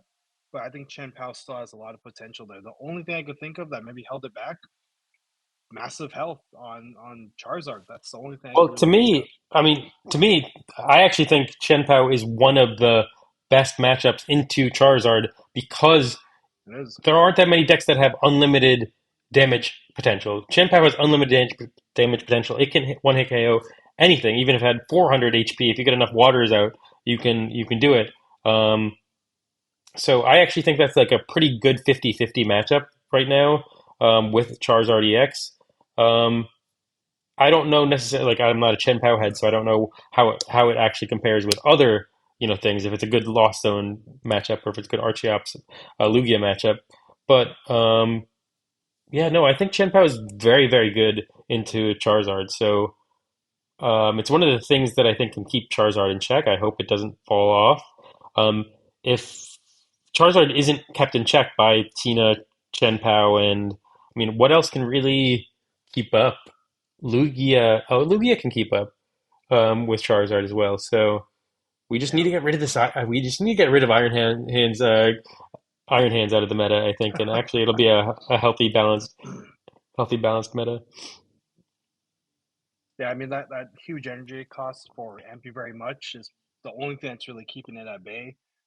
Things like Electric Generator and the Big Miraidon have really allowed that card to be even better than what it really was. So, um, yeah, we'll see. We'll see. I don't know. I mean, everyone is talking about counters for Charizard. Don't forget about these other decks, folks. There's other decks out there. There's still really other good decks out there.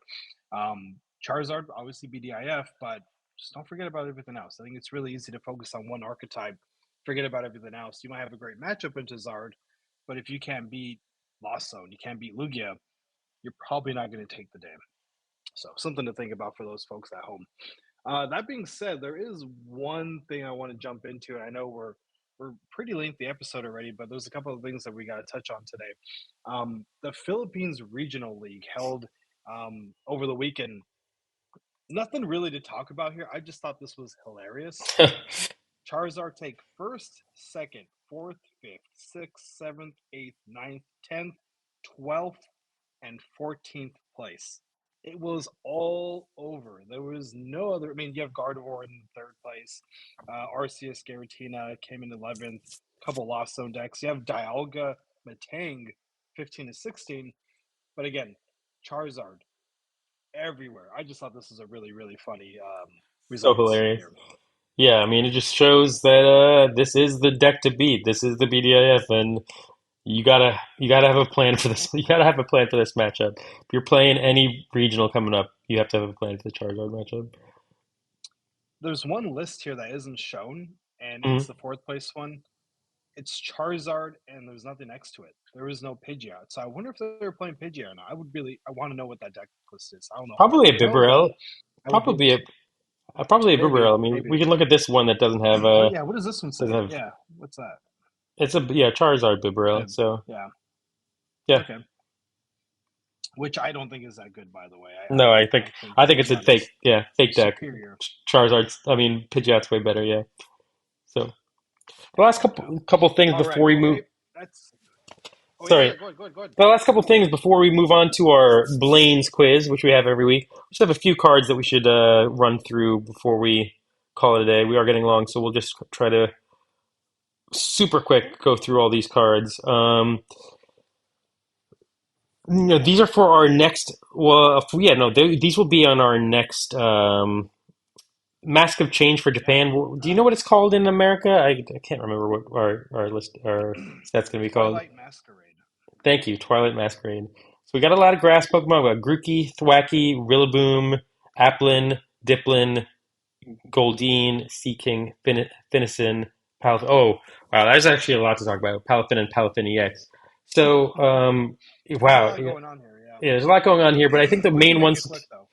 yeah, the main ones we want to talk about, I think, are Diplin and Grookey kind of go together. So Diplin is if Festival Grounds is in play, this Pokemon may use its attack may use an attack it has twice. So that's very specific.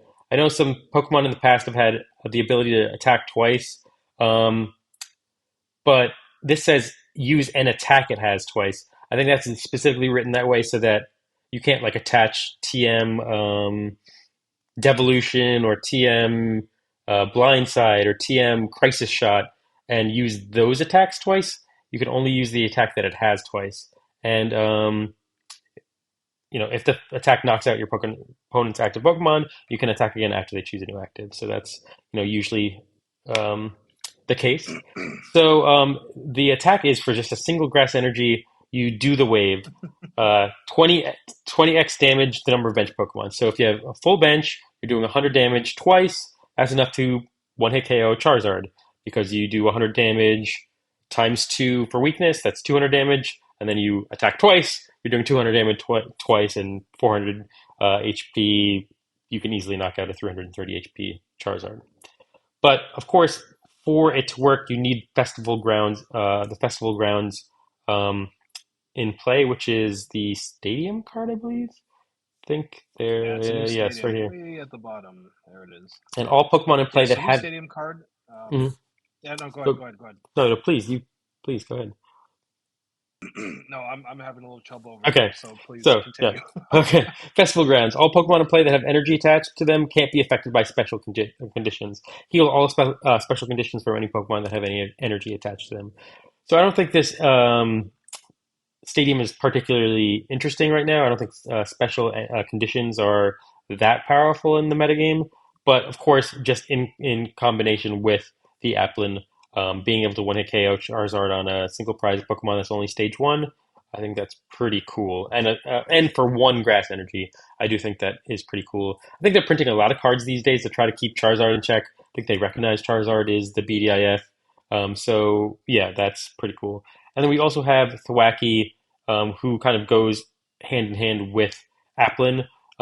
It has the ability Bang Bang Drum. If your active Pokemon has the ability Festival Lead, you may use this ability. Search your deck for a card and put it in your hand. It's basically like a Pidgeot on a stage one, but only if you have Applin in the active. So if you have Applin in the active, you can search your deck for any single one card, and that's pretty damn good. I feel like this like Applin Wacky box will be a really powerful single prize deck moving forward. Although your Applin's only doing 200 damage if you don't have weakness, so 200 damage might not be quite enough. But maybe with tools, maybe Defiance Band or other sorts of things, you might be able to get to the 220, 230 that you need to take out at least you know basic Vs and basic EXs. We'll just I think continue to it's a quick. really cool concept. Mhm. I think it's a super cool concept and something I want to touch on here. Um, this has very slight potential for GLC. I'm not going to go out there and say this is like going to be the next thing that you include into your grass GLC, but it's something to think about at the very least. Just want to throw it out there real quick. One other card I want to jump on this real quick is the Palafin deck Yes. card. This is going to be a whole new archetype. I think this is going to be a whole new kind of deck list that people are going to be talking about. The first one we're going to touch on here is going to be Palafin, the regular Palafin, stage 1. Ability 0 to hero. Once during your turn, when this Pokemon moves from the active spot to the bench, so it's going from active to the bench, you may search your deck for a Palafin EX, switch it with this Pokemon. Any attached cards, damage counters, special conditions, etc., etc. All of that effects remain onto the Pokemon. And if you switch this Pokemon in this way, shuffle this card into your deck. So essentially, you're swapping the Palafin, the baby Palafin, for the Palafin EX. And the Palafin EX, really, really cool card. The ability says Hero Spirit. Put this Pokemon into play only with the effect of Palafin's 0 to hero abilities. So you cannot evolve it. There's no other way to get it into play except using using 0 to hero. And for 1 water energy, Giga Impact, 250 damage during your next turn. This Pokemon can attack. I think this is a really, really cool archetype. And by the way, the Palafin EX, 340 health. That's a big boy. That's a really big boy. I will say Iron Hands is going to be the downfall of this card. Just going to say it right now. Um, Hmm. but I think this is a really, really cool archetype. Really, really cool concept. Buyer switches.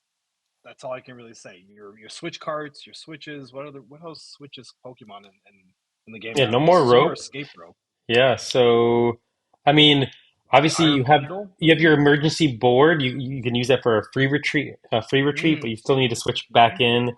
So um, Gengar, you can Gengar allows you to freely once per turn switch Pokemon in, so you get that extra switch. I don't know, you're already it's a rare candy or evolving up a Gengar. I don't know. What else is there to switch? There's switch card. Switch card won't work for stage ones. Yeah, Jet. you might be able to throw a basic in the front first. What is Jet Energy is a good card too. Those I'm forgetting the card I was gonna look at. Oh, Iron Bundle. Is that Iron a bundles for your two-sided opponent. escape rope It's for your too? opponent. It's escape rope for your opponent. Ah, So, in that case, never mind.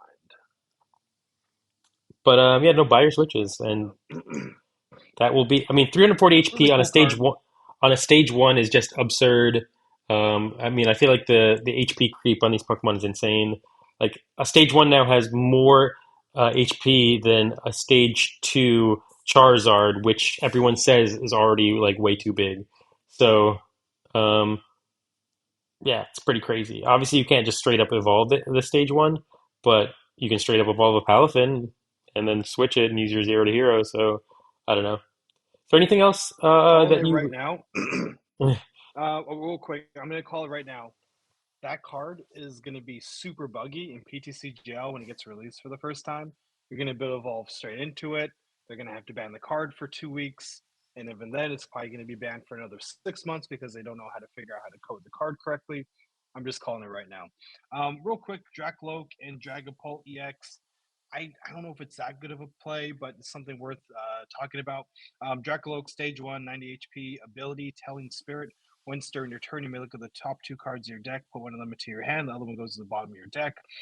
Airmail, Pidgeotto, long, long, long time ago, same ability, different Pokemon. Dragapult EX, a stage 2, 320 health behemoth, the Terra Pokemon, so it can't be affected by damage on the bench. For one colorless attack, Jet Headbutt, 70 damage. But the secondary attack for fire and a psychic energy, Phantom Dive, 200 damage, and then put 6 damage counters on your opponent's Pokemon in any way you like. I think that's kind of a cool attack. That's kind of a cool secondary effect. I'm just not sold this is going to be a very good card. It might be good for like a Reggie Drago deck, which if you wanted to build that, that would be a really good addition to it. But I don't really think on its own it's going to be a good archetype. I completely disagree. I actually think it's going to be pretty good.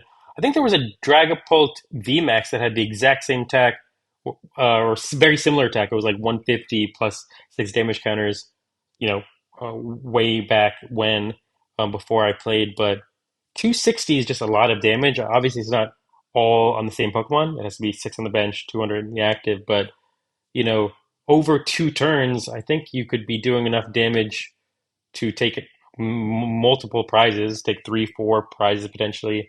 And It's got no weakness. Dragon's always really good, no weakness, and 320 HP is a big boy. So I don't know. I think it could be pretty good. It has potential. I don't know. Just if you're not taking one big hit knockouts in this game, I don't think it's probably going to be worth playing. And especially since it's a two prize liability, that's my only thing against it. If it did 250 damage and then you throw a maximum belt on it, okay, now we're probably talking. But at that point, the card's probably broken, and there's a reason they probably put it at 200. So, Mhm. cool card. I love Dragon Pokemon. I love Dragon Pult. I'm a big fan, but I can't get super excited about it. Usually, I love dragons. One other thing we want to touch on here is Legacy Energy, which Will and I already had a back and forth on this card a few days ago. But a new ace spec special energy card. As long as this card is attached to a Pokemon, it provides every type of energy, but only provides one energy at a time. As long as this card is attached to a Pokemon when it is knocked out by damage from your opponent's attacks, your opponent takes one less prize card. Instantly, I thought, put this in Dino Box, and that's one extra turn that you're buying yourself, basically. Right? Yeah, maybe you're getting knocked out, but in turn, they don't take anything. And if anything, it's just powering up a Roaring Moon. It's adding more things to the discard pile. Is it better than Awakening Drum and an Ancient Box deck? I don't know yet. We'll have to test it, but it's got a ton of potential. I'm really excited about Yeah. this card. I think this is probably one of the better ace specs they've revealed. This is an incredible ace spec. I mean, I think they're just shooting out of the park with all the ace specs. There's a few that are not as good as others, but this is really cool.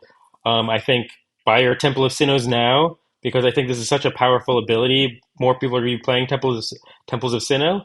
You know, prevent this ability from actually working and preventing you from not getting your prize cards. Temple of Sinnohs stocks are up. I think your what's it called? The hammers.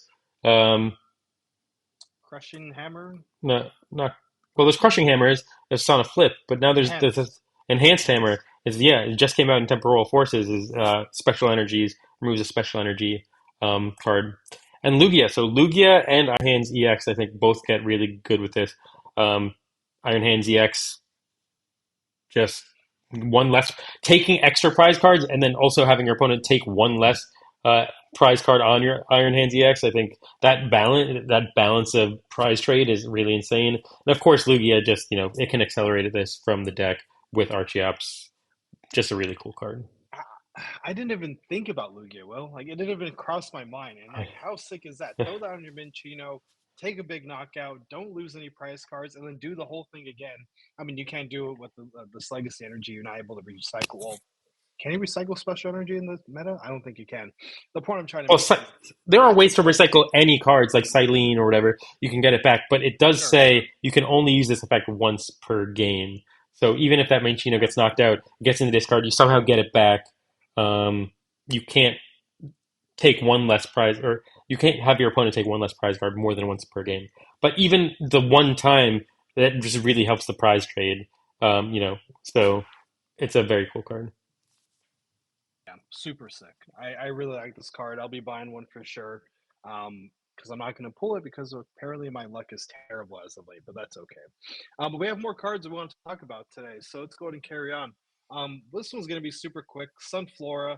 Uh, not going to even talk about the secondary attack, Mega Drain. No one cares. First attack, Sunshine returns 60 damage for each fire energy attached to all of your opponent's Pokemon. Clearly a counter for Zard. That's all it really is. That's all it really does. Is going to see play? Maybe. You can throw it a 1-1 line if you're really worried about the Charizard matchup. I think in general, though, this is probably another bulk card. But as you mentioned before, they're clearly trying to print cards to counter Zard because it is BDIF. Um, Again, you might play one of it, but otherwise, I don't think it's all that exciting. No, and you need the opponent to have three fire energies in play.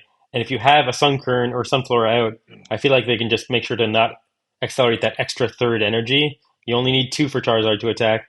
You attach it to the Charizard and only have two in play. It's very easy to play around. I think yeah, this is bulk, but they're trying to print stuff. They're really trying hard to print stuff to take Charizard down. Finally, this is the card that Absolutely. you're most excited about.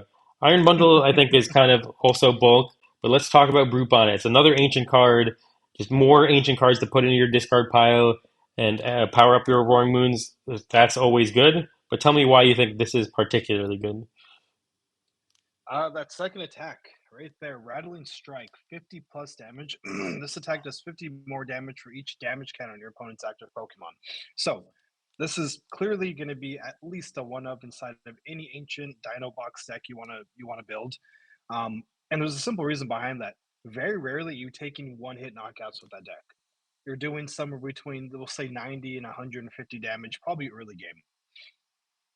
That knocks out anything at all. It doesn't matter what it is in the format, as long as it's not like, something that's impervious to damage or something along those lines. This is a sick card. It's going to be incredible. And I really think this is the card that's going to take Ancient Box from, maybe tier 2, maybe 1.5 or so, to like that tier 1, where you're able to take massive knockouts. This solves the math for Zard. This solves the math for things like maybe a Palafin EX, because all you got to do is that chip damage and then take a big knockout the following turn. I don't I, see why. And the thing is, people are really excited about this card. I don't know if you've yeah, heard or not, but no no, one's I, sleeping I, about this I'm card. trying to question. I don't see the vision because if you have damage already established on a Pokemon, even if it's a little bit, like the minimum amount of damage that a um, Roaring Moon, baby Roaring Moon can do is 70. You have zero cards in your discard pile, 70. Of course, yeah, this will just do um, guaranteed knockout next turn.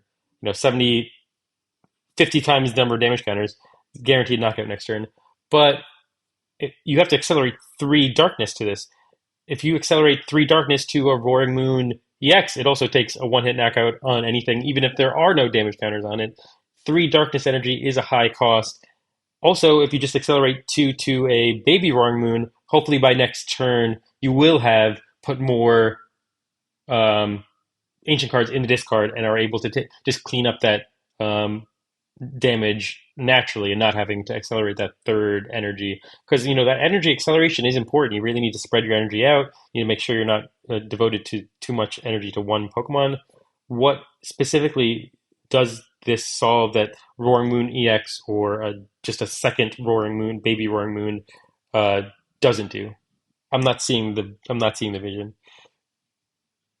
Yeah, I mean, for me, Roaring Moon EX is, again, two prize liability. And if we're talking about a single prize deck that wants to keep it that way, potentially with the addition of Legacy Energy, that two prizes is kind of a big deal. You want to be able to allow your opponent to just have to take 6 knockouts per game. For me, that's the goal with this deck. And then in terms of math, you're not guaranteed to get a knockout even on a secondary attack. I was playing a game a couple days ago against Zard, and it took 3 attacks to take down one Zard. Obviously, I lost that game. That was not fun, but I couldn't help but think, like, if I just had something else to take a bigger knockout to deal more damage here, I have a chance to win this game. And ultimately, what happened there was, again, I just was not able to knock out that second Charizard, and I ended up losing, what was it, 6 prizes to 2 ultimately.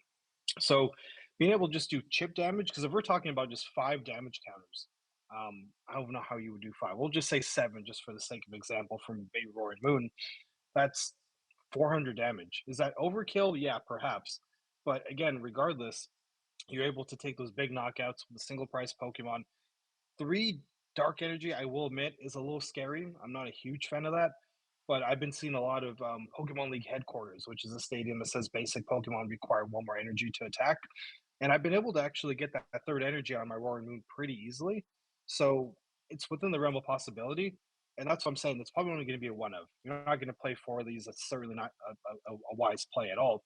But having one of late game to take that big knockout, should your Roaring Moons, for whatever reason, not be able to do the job, Brew Bonnet should be able to step in to be able to take that extra knockout. So I'm a big fan. I think it's really, really exciting, but we'll see. We'll see. Who knows, right? I might be overhyping something that might just end up being a 5 cent bulk card at the end of the day. No, I mean, I think just more ancient cards in general are really exciting, and I'm excited that they're continuing to print more. So I thought, they might have been done with it. Moving on, just the last card. I mean, I think this card is broken. I think this card is really good. I think it's going to change the meta completely. Um, Jamming Tower, Pokemon tools attached to Pokemon in play. Both yours and your opponents have no effect. So, I mean, I think this basically kills the chance of Guardy continuing to have life. Guardy is completely dependent on um, Drifloon and Roaring Scream. Both of those are dependent on being able to attach like a Bravery Charm or whatever. I know vacuum already was a way that they could kind of get around those Pokemon, take extra prizes. But this is just another way. I think it just having more options, having other ways of kind of slowing down Guardy that hurts this. And I also think this is really going to have a big effect on Iron Hands. I think the baton is a vital part of that deck. You you put this in play and you knock out their Iron Hands, and that kind of game plan goes away. So yeah, I think this is really powerful and will have a big effect on the metagame moving forward. Could not agree more. Tools, I think, play a bigger role in the meta than they ever have in recent history.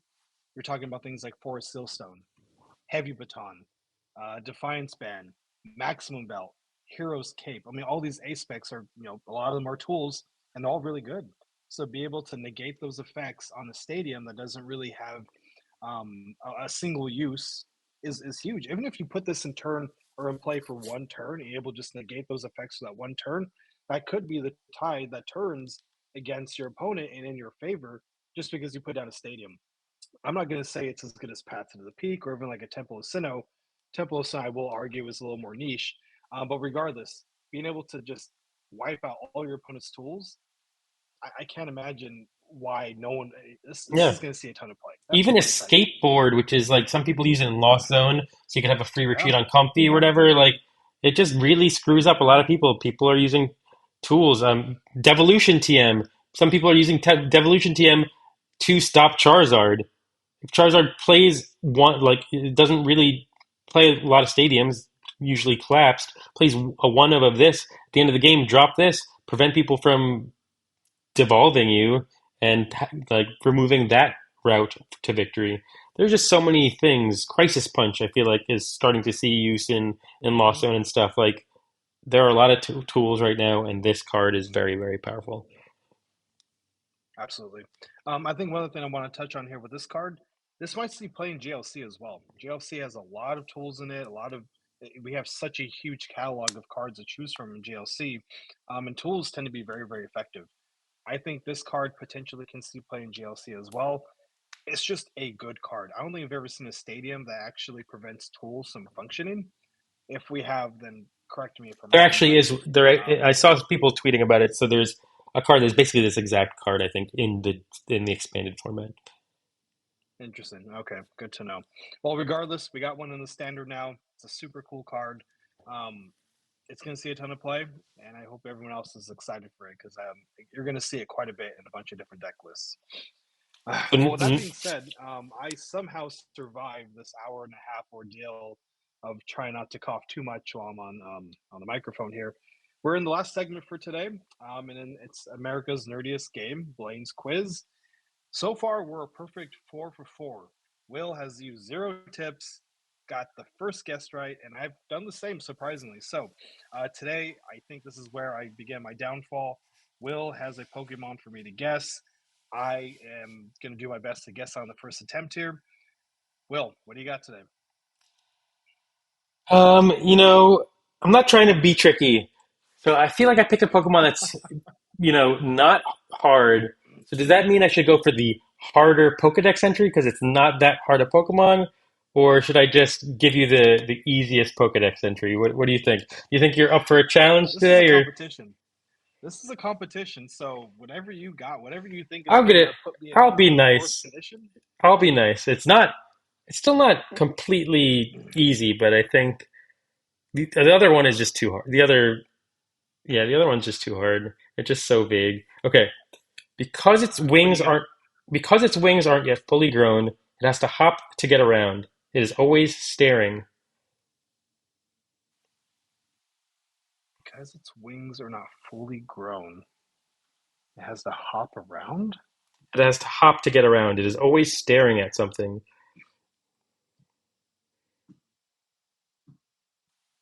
Wings are not fully grown. Okay, so my mind instantly went to Bagon Shelgon, but they don't have wings. But does that insinuate that they have to be there to not be fully grown? Like I don't know. That's That's hard. I will admit that's a tough one. That's the easier. Give it to me one more time.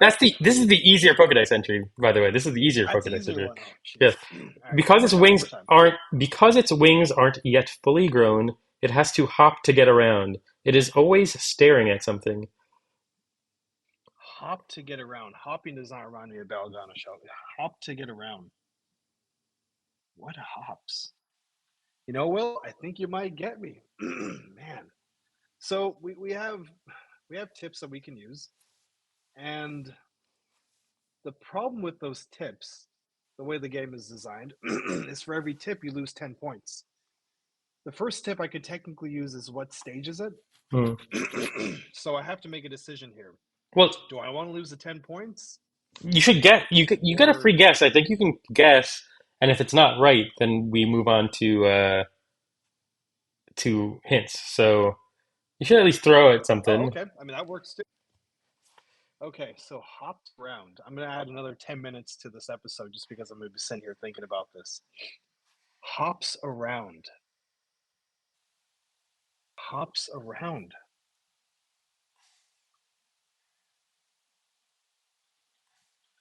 Man, you got me, man. That's a tough. Okay, so just for the sake of time, I'm gonna offer you. I'm gonna offer you shell gun. Okay, so let's go on to hints. Oh, okay. So first one is what stage is it? It is a stage one. Oh wait. It's stage no. It's basic stage one, stage two. Is that how it goes? It's a basic. Correct. Yeah, it's a Oh, it is a basic. basic. Oh man, is it bag on? Should I guess bag on in the beginning? I've already lost points. I'm already out of the lead. So bag on. Oh, okay. All right. What generation is it? Gen two. Gen two. I should be familiar with that. Gen two doesn't have wings and it hops around. Oh my goodness. I actually feel like I have a Pokemon I would think, and it's not the Pokemon that it is, but um,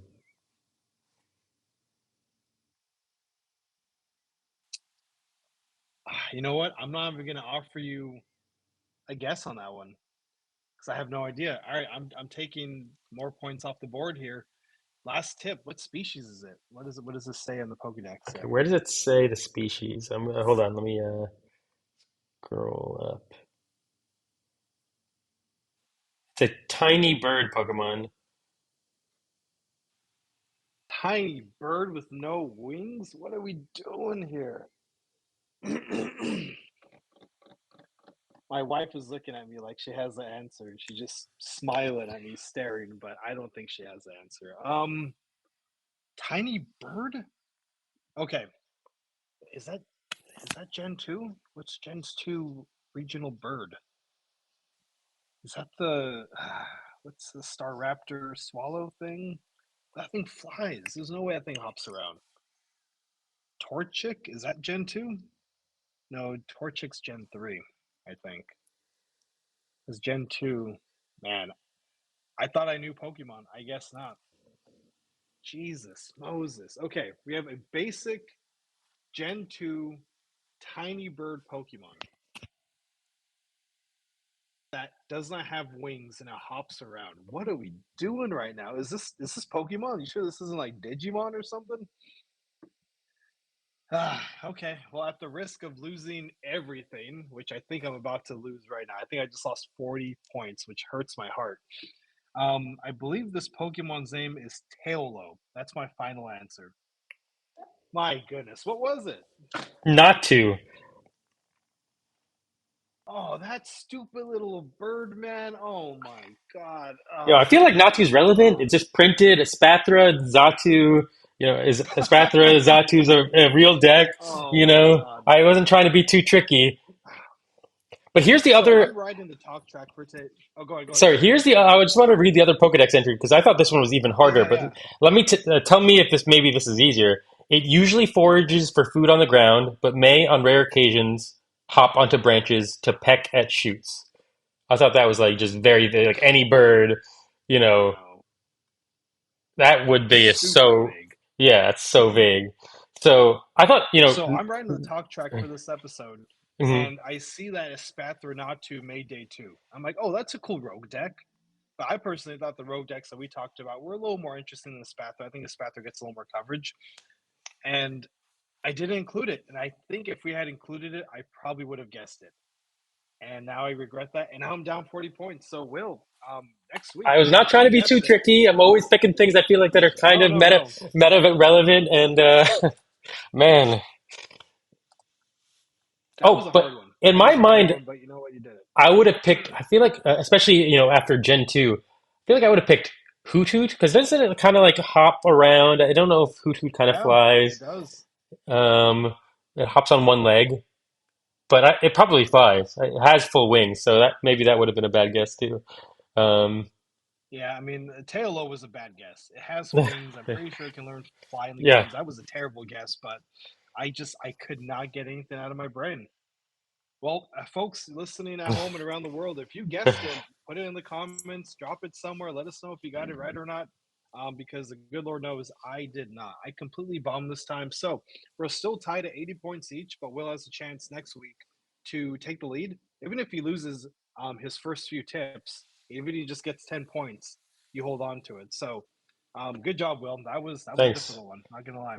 Yeah, I spent a lot of time researching Pokemon. I really, I mean, if there are 1,000 now, there's some really obscure ones, but uh, Yeah. we'll see. We'll see if you can. Are you going to try to kill me next week? Are you really going to try to take back the the points?